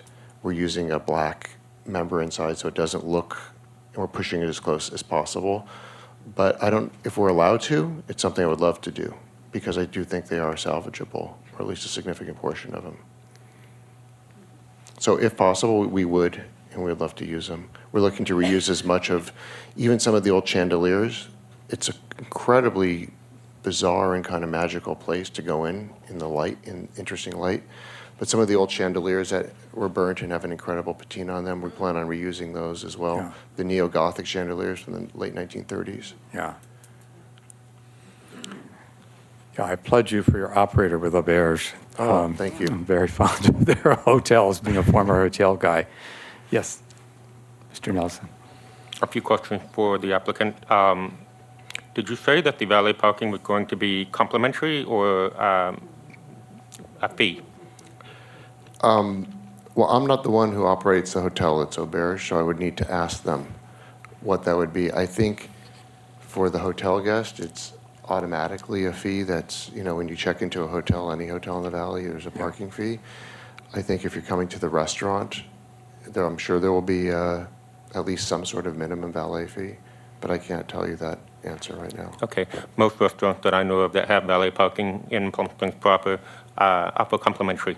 Okay. And the good to know. places that do charge, like the McCallum Theater, for example, completely different venue in a different city, but I was there last night, valet parking was $10, nobody used it. There's been a long history in this town of people not wanting to pay for parking. Yes. With all due respect, we are not Melrose, we are not LA, and people come to Palm Springs and they remember the old times. Yes. And they want to be able to just park or be able to park a few blocks away and walk. So to think that you're going to be able to get away with $15 to $20 valet, let me just tell you right now, I don't think it's going to happen. The next question I have is there any plan to restore the stained glass windows on the south elevation that were lost during the fire? There was no plan to restore the stained glass windows. They are completely gone. There isn't even remnants of it. I've been talking to an artist who I collect, Philip K. Smith, about doing some unusual installation where the stained glass windows were, because I think he really gets that, meaning his play of color and light and spectrum and everything. So I've been talking to Philip about that for a while, and he's very Great, excited. that sounds encouraging. And lastly, for you, to my knowledge, or the best of my knowledge, the bungalows in question that are a Class 1 site were completed in 1934, and it was Okay. called the Fakara Lodge, which is the Arabic word for desert. So maybe just keep in mind that whole, that North African, like you said, Moroccan, it's very fitting for that bungalow court especially. Sure. Because it was called the Sahara or Fakara in Arabic. And I have an original advertisement from 1934 when it opened, and I'm happy to give that to planning and they can send it on to you if you like. That's very cool. I really look forward to seeing that. The problem now is, I was growing up as a kid and to come and stay at the Australia Inn, which I guess is the Thompson now, or was the Viceroy. The Australia Inn was next to the Melvins and Fun in the Sun. And if you have orange plants now or dwarf citrus, you get sued and insurance won't cover you because someone will say they got stung by a bee, and if you do this, you get in trouble for this, and if you have an inch like this, you get in trouble for that. So we just have to be really sensitive to the type of plants. We're going to use a lot of night blooming jasmine hidden on the property, Stephanotis floribunda, the Indian jasmine, to climb on the property, and we were talking about using that on the back walls along Belardo, where it's we talk about the different fenestrations of the facade to make it more interesting. We're not trying to make that look like the back of a building, so it just looks terrible, because we heard from the neighbors before that people walk their dogs along there, and I'd actually talked to the council before and some planning commission members about being able to plant desert trees, whether it's a Palo Verde, acacia, or something, along both sides of the street. Because right now you just have those cars in the back of the parking lot. It's very unattractive. So to create a whole alley of trees coming along both sides of Belardo, there's room for it, and I think it would be very additive. And and council encouraged me to bring some renderings and some planting schemes to them at some point for that. We're I also ha- planning on undergrounding the utilities on Kauai that are existing right now on the south side of. I have one other very important question as it relates to the paint color. I noticed the discrepancy between what's in the staff report on page 11, onto unpainted surface on the exterior of the church are not to be painted, and yet in the report from the historic author, he's saying that that the church will be painted white. And so that's to me, a glaring element that needs to be addressed. That's correct. We're not looking to paint it white. We checked with, as I said, we work with a lot of historic consultants, particularly from ones that are approved by Survey LA, and worked on the whole Getty Survey LA program. And see, it talks about cleaning the limestone and other exterior surfaces. It's really just concrete. It's just untreated concrete right now. And we had asked a couple of different people who are well-respected in this field if we painted it a warm ivory color, if that would be violating the historic context. And 3 out of 3 said they did not believe that would be the case, including Mr. Marsh, who I believe served on this committee at some point. But it's not limestone, it's just concrete. And it was sort of bastardized over the years. And then it was added on to in the 1940s, that second-story portion upstairs, which is where the spa is going. So it is an ask. That was one of the things I was going to bring up for discussion, for consideration. So the plan is to paint it? I'm asking, But- we would like to, is the point. Right. If it meets the standards of, well-respected historic consultants that you guys respect, then we would like to. Okay, so I think that's something we can, in our discussions, then we can talk about. May I ask? Surely, go right ahead. So in regard to painted surfaces, unpainted surfaces, I mean, is there areas where it could be, unpainted? Because I remember the Sure. church historically was Yes. not painted. Correct, it's just poured in Right. place, yeah. poured form So- concrete. So my feeling is we have to maintain that integrity, Mm-hmm. to have it unpainted. And of Okay. course, where does the painting start and where does it stop? Right, Is a question. But I feel very strongly Yeah. that it should be unpainted Yes, to protect that integrity of right. the original. And that's why I brought it up while you were here, Yeah. because I think this is a pretty crucial point sure, we're talking about. That's a massive area to begin with. yes. It would be the whole building. It wouldn't just be part of it. Yeah. that we're Right, asking. yeah, okay, The church. The church, correct. right. So on that note, if I may add, this is the only building in Palm Springs of its type of vernacular. Some have called it Gothic Revival, which I don't exactly agree with. I would like to call it more of a Gothic Modern, perhaps. It's the only building that we have that has exposed concrete block of that nature. Now, granted, in the 50s, we had cinder block, which was larger, completely different, but most of that was painted. I would not be in favor of painting any part of this building whatsoever. No, So it sounds like you're all in agreement to paint it? I think we're in Thank you. agreement on our discussion. Yeah, exactly. Board, any other questions of Mr. Weintraub? I have one comment regarding the parking once again. You mentioned that it's up to the company, the company that's going to operate the hotel, whether they charge for valet parking. Correct, yes. Okay, I mean, as someone who's going to stay at a hotel, you do have the option of whether you want valet parking or not. So that's a concern to me. I think there will be guests who think they can just park in the neighborhood and not have to pay whatever your valet parking is, even if they're staying at your hotel. So unless you consider it as part of your room price,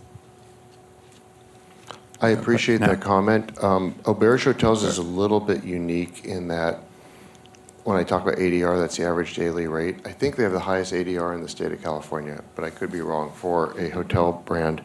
And I think the guests will be charged for it regardless of whether they use it or not. Okay, that's It's not an a whole option. different story. Okay. Also, I think we have to be a little bit careful not to get too much into operations. Yes. And also, knowing the typical auberge rate, I don't think there's going to be a huge concern about monies for most of the people that are going to be staying at that hotel as well. Well, this has been great. I just have one last comment I'd like to make. I'm sitting here sort of reminiscing. Be 7 years ago now, we had our first Preservation Matters event at the Woman's Club, and we invited you to come and speak, and we were looking right across the street at the church and what had happened in the bungalows. Yeah. So here we are 7 years later. So we're glad to see you again, is my point.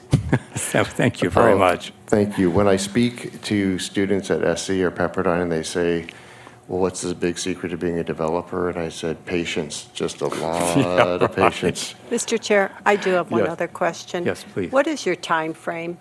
I mean, the community is really, Yes. really upset with the way that property looks and how it continues to deteriorate. So what Yeah. is your plan? Well, I'm on a pretty tight leash with the city right now. Flynn and David can address that. We need to have our complete construction documents in by November 20th of this year. We then have a start date. We have a development agreement that's tied to these approvals with an opening no later than spring of '22, meaning that includes submittal, approvals, construction, pre-opening and opening to, what, is that the date? About then, yeah. Spring of '22. Is that correct? Is it a little bit more than that? It Or maybe, sounds- no, I think it's fall of '22. And what was the start date? Well, I know we have to have our construction drawings, which we're working on now. That's the 1,000 pages of sheets in by Right. November. So we are working and we will meet that goal. If we don't, the penalty is lose the entitlements and lose the TOT rebate. So it's Right. too big to do anything with. Yeah. Mr. Chairman? Okay, I yes, just have please. just a comment. I'm very supportive of the project. Boy, Thank you. wow, this is a huge project. Thank you. And it was great having the opportunity to walk around it. We went behind the fences and under the bushes. Oh, and- cool. And through the. Nice. And everywhere. We went everywhere. And that was really important to have that firsthand experience, to really see the site and the variety of views and kind of experiences. And I feel really good now after your comments about creating that really unique, peaceful space that will be unique for us. And protecting the views, and the buildings are not as tall, and all that's very good. And I do support the contemporary buildings that they're not made to look like the old, or Sure. they don't mimic. They have their own integrity of that kind of North African desert or whatever. So I'm very supportive, and thank you for Thank you. your Thank you. comments. I can clarify. I have the dates. So under the agreement, they have to pull a building permit by March of 2021, commence construction by June 12th of '21, be substantially complete by November of '22, and open hotel by January 12th of '23. 23. Okay. We would prefer to open off-season, because then you can try out all the kinks and everything. That's high season, but may I ask the question of the Sure. committee, or David? I do not understand number 8, revise the design of the cabana at the south end of the courtyard of the bungalows. So that's where the 8 historic bungalows are that are facing Baristo, to reflect the architecture of the bungalows and to be visually open from the public right-of-way. Can someone explain to me what the experience then would be from the street or from the guest's perspective? I think the intent there was, looking at the elevation view here, the roof is a different roof than what you have on the bungalows. The eaves that you see on the bungalows are not reflected in here. Can you show me where we are on the site plan? These are the elevations for the bungalows. So here's the bungalows elevations that are proposed. So are you referring to from the visual from Baristo or from the bungalows? From Baristo. Those are our, well, so the Del Marcos is right across the street? Yes. So are you saying we can't really have, people walking back and forth and looking into, people lying around the pool, that's the adult pool? Oh, this cabana here, which was originally pushed more towards the street, which now complies within the setbacks. My idea was I own a 18th century Indian carved marble, a very whimsical piece. Can't remember the name for it right now. It's 12 by 12 by, no, it's 14 by 14 by 12. It's all hand carved. It's extremely rare. And we were going to do that at the end and fill it with Moroccan cushions as a place to hang out from the sun, and then plant 2 Bismarckia palms at the end, the large gray ones with the big leaves. So that was supposed to be, this is supposed to be a folly of sorts, not part of the architecture, and not something that's open to the pedestrian access from the, or visual pedestrian from the street.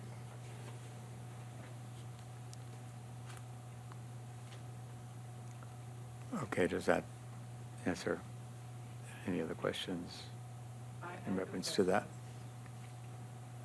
No? Oh, okay. I'm sorry, such as. Well, I think it's a recommendation, and we would prefer to be allowed to do a unique structure there rather than something that mimics the 1934, 35 bungalows. Yeah, if the board is in agreement with some form of condition number 8, what we could say is that the structure shall be revised for final approval by staff or the board if you wish. Okay. Anything else? Okay, thank you so much. Thank you. We greatly appreciate this opportunity to have some dialogue. Sure. Very, very important. So, board, it's back to us for action. Comments and questions, please. Mr. Chair, just before you begin your comments, because the issue of parking has come up several times, I want to remind the board that parking is not part of your criteria in looking at the certificate of approval. I will also note that we do have a member of the Planning Commission here whose duty it is to review the parking requirements and has heard your comments and your concerns relative to that. So we will forward those concerns on to the Planning Commission. Okay. Okay. Mr. Nelson. So on that note, I would like to talk about historic integrity, because we really are the Historic Site Preservation Board, not a planning board. And I need to know from staff if 239 Arena is proposed for demolition. They're currently the bungalows directly south of Holiday House that are white plaster with red clay bell tile roof.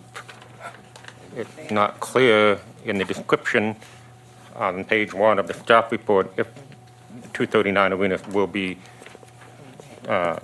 demolished. It's in the middle.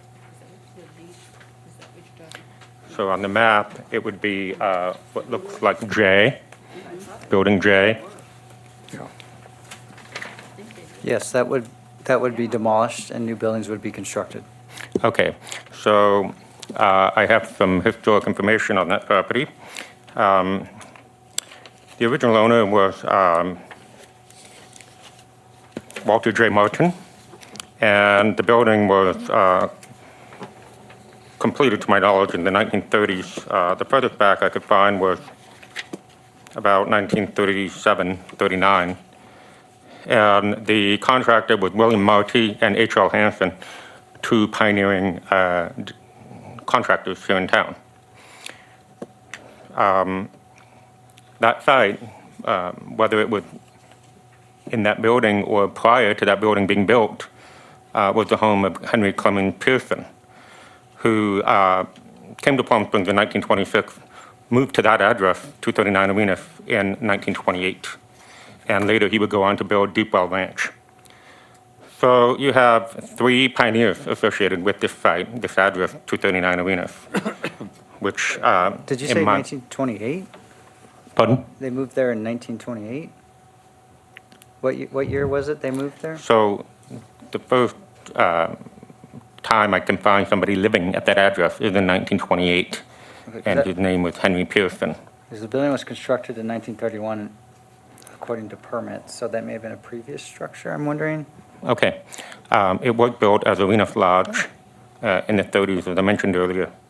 So I have some documentation here from the Desert Sun, from Arenas Lodge of the years, advertisements, and so forth. So my concern is that the historic nature of that building has not been fully assessed. And it appears to me to be more important than it's been given credence for. So I would not be in favor of demolishing those bungalows for that reason, and also for the fact that it would affect the setting of West Arenas Road. So this is a very historic street and a very historic area of our tennis club neighborhood. And the feeling that's created by driving down Arenas and seeing, the early 20s and 30s Spanish bungalows, the architecture of Herbert W. Burns, the two-story apartment building further down, that is what defines that street. And I think tearing down these bungalows would be detrimental. They mirror somewhat the bungalows over on Barista. So you would have both ends of the project bookended by the beautiful historic Spanish bungalows. So I would not be in favor of demolishing those. And furthermore, when we were at the site walking around, which was really a wonderful opportunity that we're also grateful for, as we went to the northwest corner, directly south of what is called Desert House right now, which on the map is P, we were just behind that, and there were some stone pillars that were round and came up about 5 feet and kind of tapered to a point.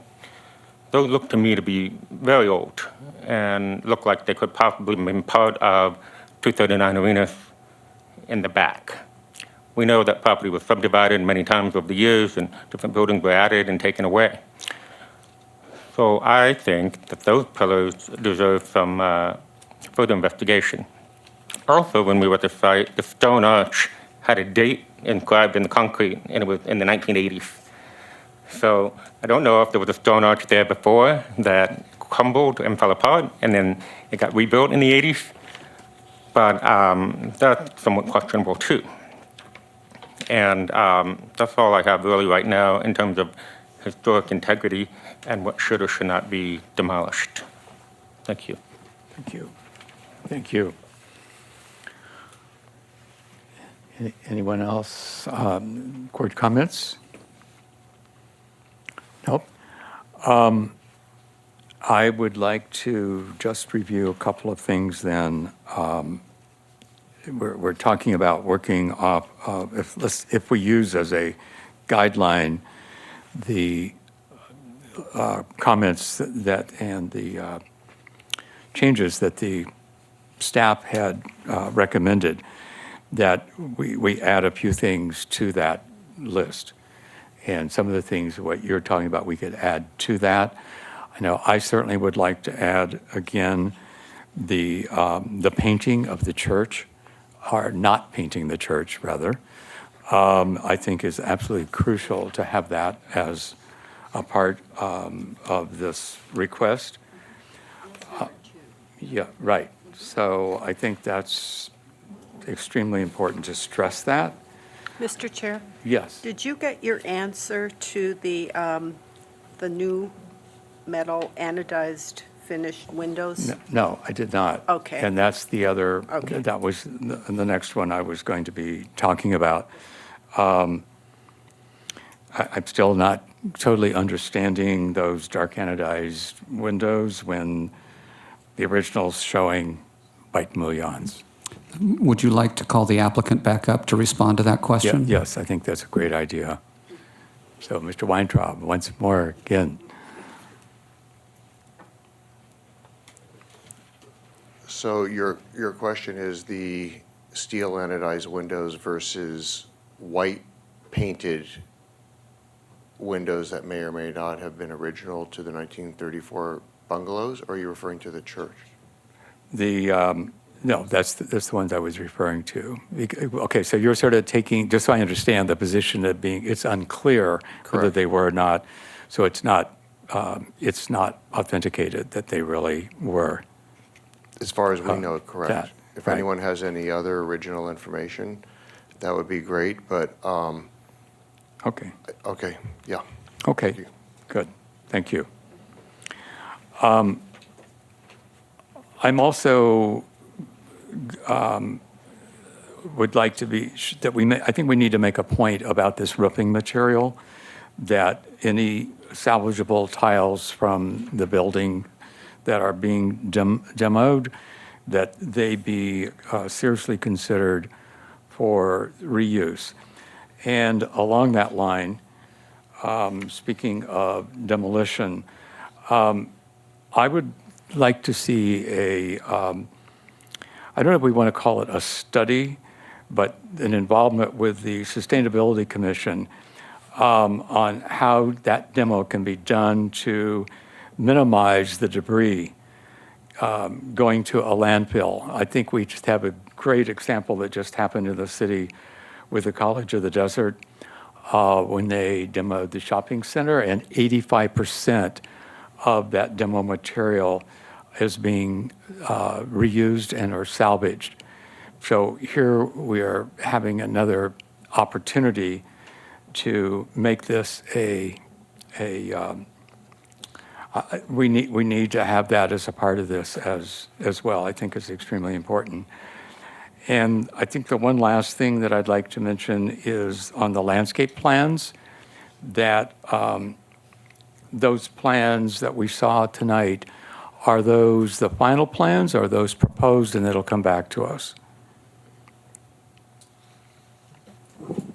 They do have the level of detail we typically see for being a final plan. So they do have all of the shrub and tree materials. But if there's some changes or things that the board would like to see in certain locations, we're happy to bring those back. So I think it's extremely important that those plans be solidified to be a part of what we're requiring as well.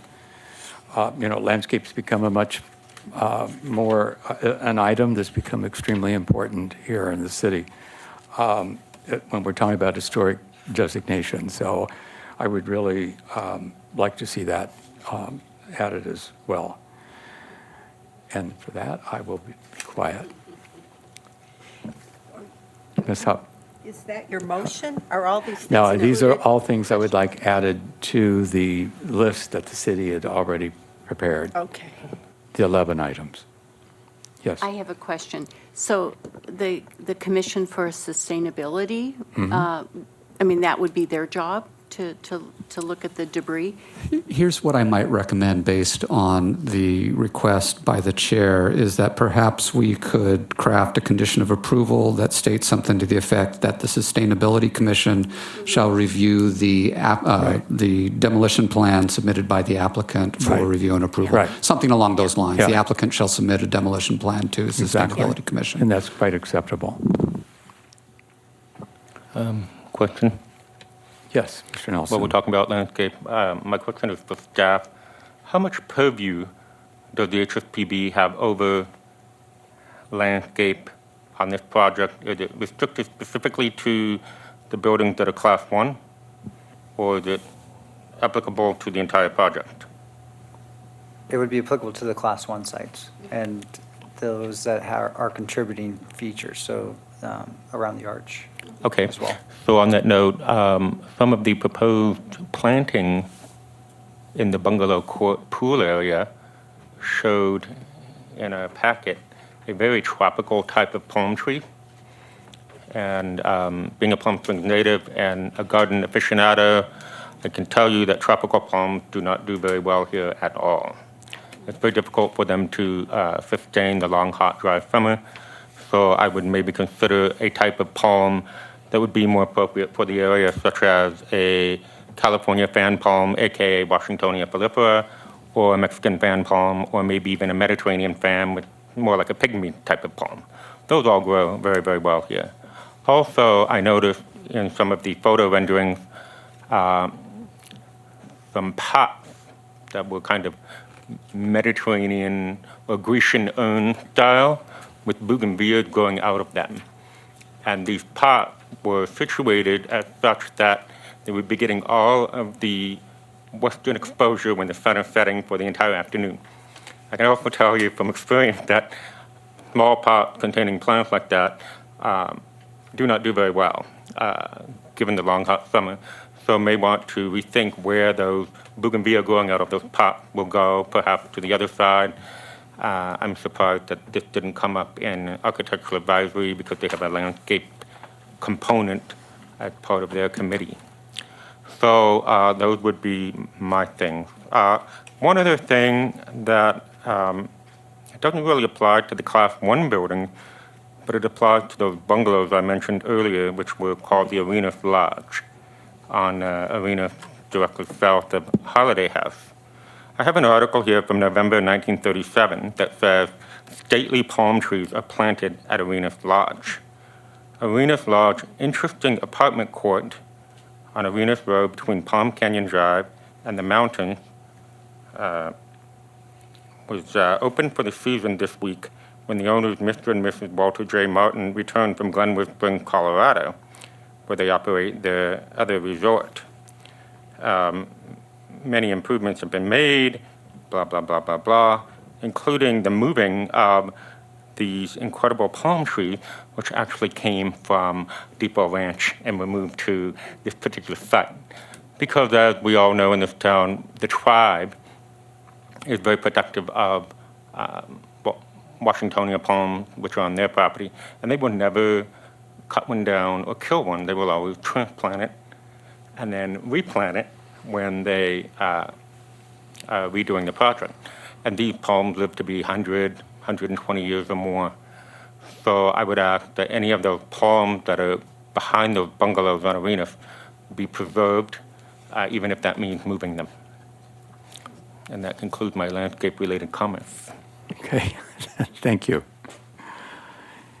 Board, any other questions or comments? I think we've all had an opportunity now to explore this to the depth that we have, and I think it's now for us time to move to a motion that would incorporate the various items that we've all discussed this evening. So may I have a motion, please? If you would like, Mr. Chair, let me just read back the conditions that you would propose to be Okay. added. First of all, you are just confirming condition number 2 relative to painting of the church, that the church shall not be painted. Right. The second item is relative to the roofing material, that any existing tiles shall be salvaged and reused to repair the existing bungalow structures, and any new tiles shall be blended. Right. The applicant shall submit a demolition plan for review and approval by the Sustainability Commission. The landscape plan shall be returned to the Historic Site Preservation Board for review and approval, noting the 3 comments by Member Nelson relative to replacement of the palms in the bungalow court, the pots with the bougainvillea, and the preservation of palms at 239 Arenas. So those are the conditions, Mr. Chair, that you've identified thus far. I think that covers the waterfront, as far as I'm concerned. Yes, Mr. Nelson. Oh, yes, please, come forward. Well, David had mentioned on number 8 on the recommendations regarding the bungalow or the folly along Baristo, that the committee, if they were so inclined, could suggest that it could be its own architecture So number, for privacy. Right. so that would be condition number 5, would that the number 8 be modified Yeah. such that the pool cabana be revised for final approval by HSPB? Right, okay. Thank you. Acceptable, okay. Now do we have everything? Okay, then I'd like to ask for a motion. Okay, Yeah. I'll make a motion to, recommendation to accept the staff report and grant certificate of appropriateness request, subject to the conditions as noted. Okay, I have a motion. Is there a second? I'll second. So we have a first by Member Hupp and a second by Mr. Rosenhell. So is there any further discussion? If we may, I would like staff to read back the modifications that we asked for one more time, please. So the conditions are as follows. Number 1, to emphasize condition number 2, which prevents painting of the church. Secondly, relative to the roofing material, that any salvageable tiles shall be reused and any new tiles blended on the bungalow court. The applicant shall submit a demolition plan for review and approval by the Sustainability Commission. The landscape plan shall be returned to the Historic Site Preservation Board for approval, noting the 3 comments by Mr. Nelson. And then the final condition is relative to condition number 8, that it should be revised so that the architecture of the cabana be revised for review and approval by the Historic Site Preservation Board. So those are your conditions. Okay, I need to discuss or make an amendment. Okay, please So proceed. we haven't talked about what's being demolished. And I don't think any of us are crystal clear on what is being demolished here. And so if you look at the application, it says demolition of a Class 3 structure at 200 South Korea Road and Class 4 structures. It doesn't tell us how many Class 4 structures. It doesn't give us the addresses of those structures. And as I very clearly brought up, the bungalows across from the Holiday House are historic. And there's been no discussion by this board about that. And this is something you're just going to scrape, and we haven't even talked about it. We haven't gotten input from the preservation community. There's been no assessment about the valuable, historically important bungalows to the feeling of that site. So we want to make an amendment to the motion? I could make an amendment unless someone else wants to add to that discussion. I will add to the discussion. I agree with Jade. When I read this report and having toured that property, I was in question as to why it was going to be demolished. And I was really glad you brought it up. I don't have the background that you had, that you presented to us, but that's very interesting and it's very powerful to know that that is a part of our history. So, There's nobody else who would do this. This is our job as a board Right. to bring this kind of stuff forward and to make sure that we're not just, left and right approving a demolition of something that could be a viable historic resource. You know, we didn't have that information because you did the independent research, and we just kind of quickly walked by the place, and we didn't give it enough consideration And I at the time. apologize, but I didn't have time No. to send this to board beforehand. No, that's fine. But we're here at the meeting, we're talking about Right. it now. So my amendment would be to not, at this time, allow demolition of 239 Arena bungalows pending further research and documentation of those bungalows, but to allow everything else to proceed. Right. Oh, yes, I'm sorry, I can't see you. Because I'm loath to tear down anything historical, and just because something important happened at some place doesn't make it historical, but it makes it noteworthy. And in some cases, it is so important that just on the site is historical. But I do have to strongly disagree that 239 Arenas is in any way historical. All the stucco has been poorly replaced in the 70s. All the windows are the cheapest vinyl windows one could buy, put in by the former owners. All the original flooring has been removed. There isn't any of the original roof that remains whatsoever. None of the landscaping, including the rare Folifera palms, are on the property unless those are the ones at the very northern edge between 239 and the two-story 1960s, 70s apartment building next door, because everything was ripped up by the former owners.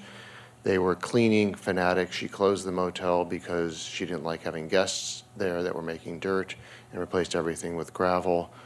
The building is listed by the city as not of historic importance, and it never has been considered, as far as I know, to be such. And I'm not saying that mistakes can't be made, but I do not put these in the same category at all as the bungalows at the corner of Barista and Kauai.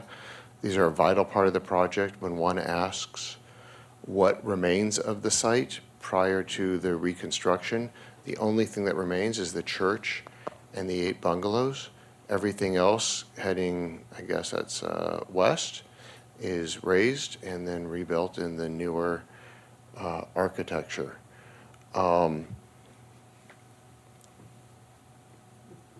I don't know what Mr. Marsh said, Vincent Marsh, regarding those bungalows, or what the city's historic report says, but they're not even class 2. They're not class 1. They're not class 2. Are they class 3 or 4? Those are class 4. Class 4, and what does class 4 mean? They were built before 1979.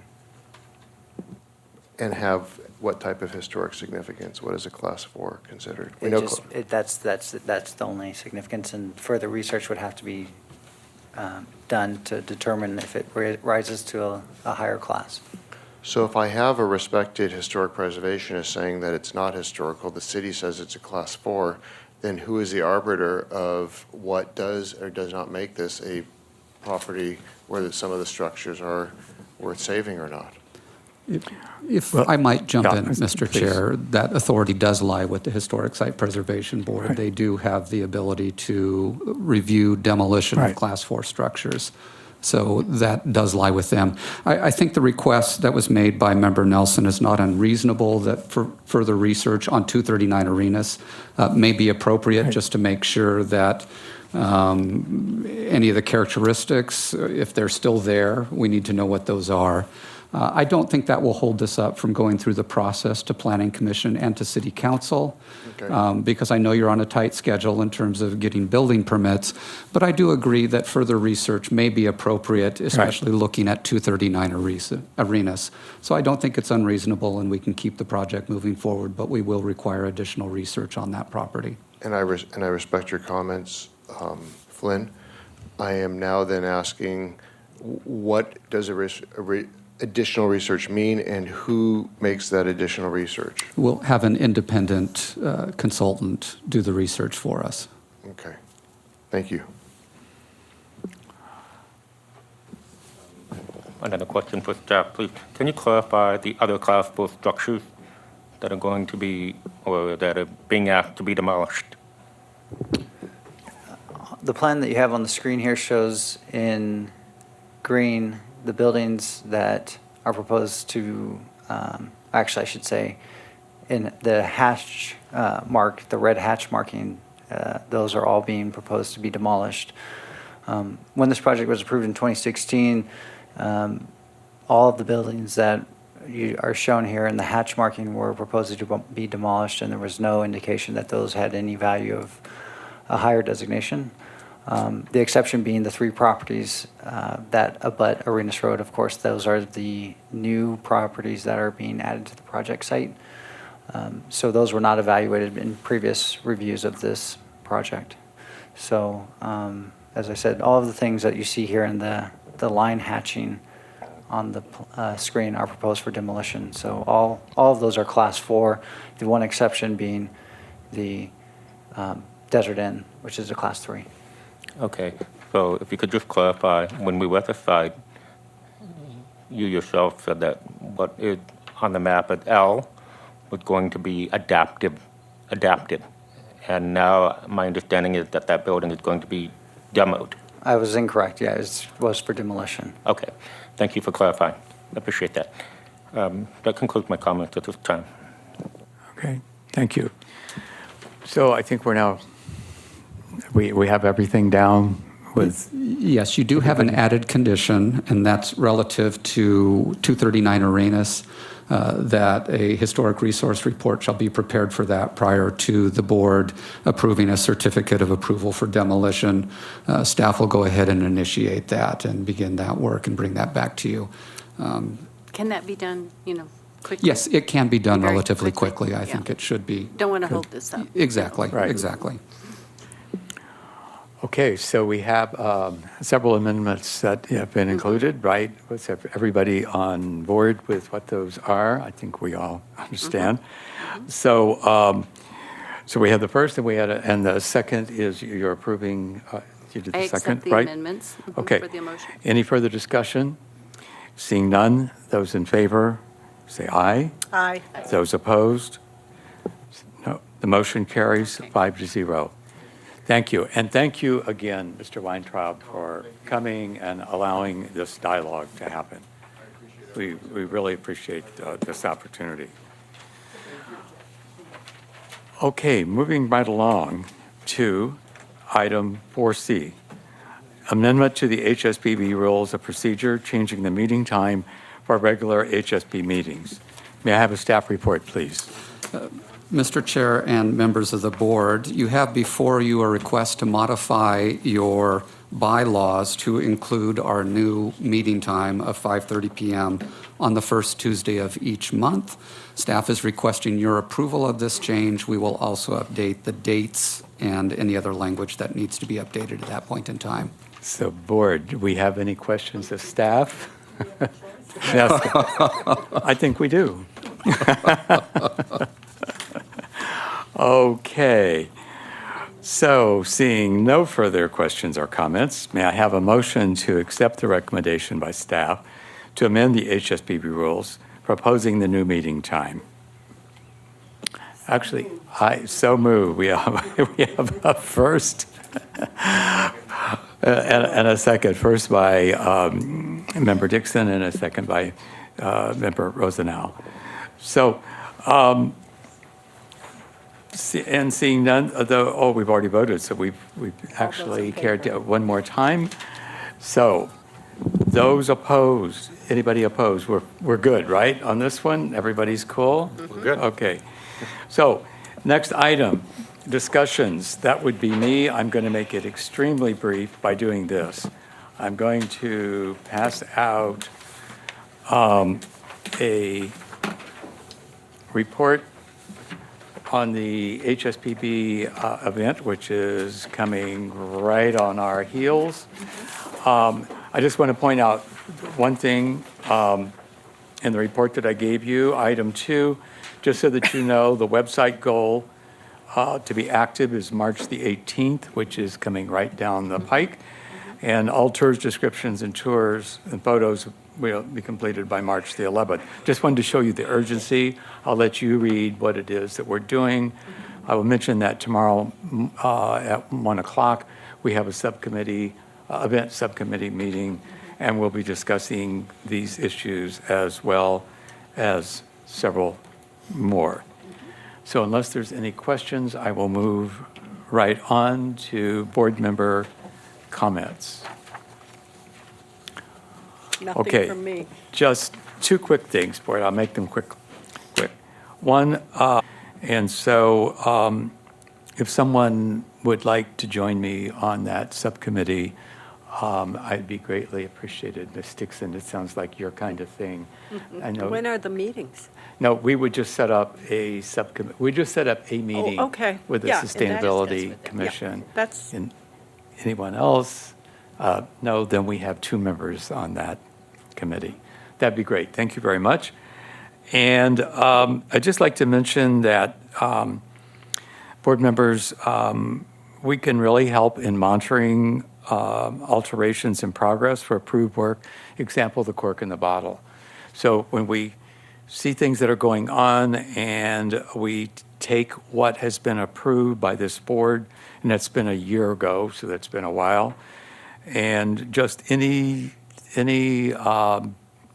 changes that we see that are not being done appropriately, that they would be reported to not the staff, but they reported to the ordinance Code compliance. compliance. Yes. And code compliance has a hotline number, so feel free to call that. I will tell you this, if you identify that this is a historic structure, they will coordinate with Mr. Lyon on anything that's being done on the property so that he can advise code compliance, whether there needs to be a stop work order or anything like that relative to historic structures. So Okay. again, don't be shy about calling code compliance. Right. And if anybody needs the number, I'd be happy to give it to them. Staff comments. We have none at this time, other than thank you all for being here on your first evening meeting. We appreciate it. Thank you. And thank you, Board.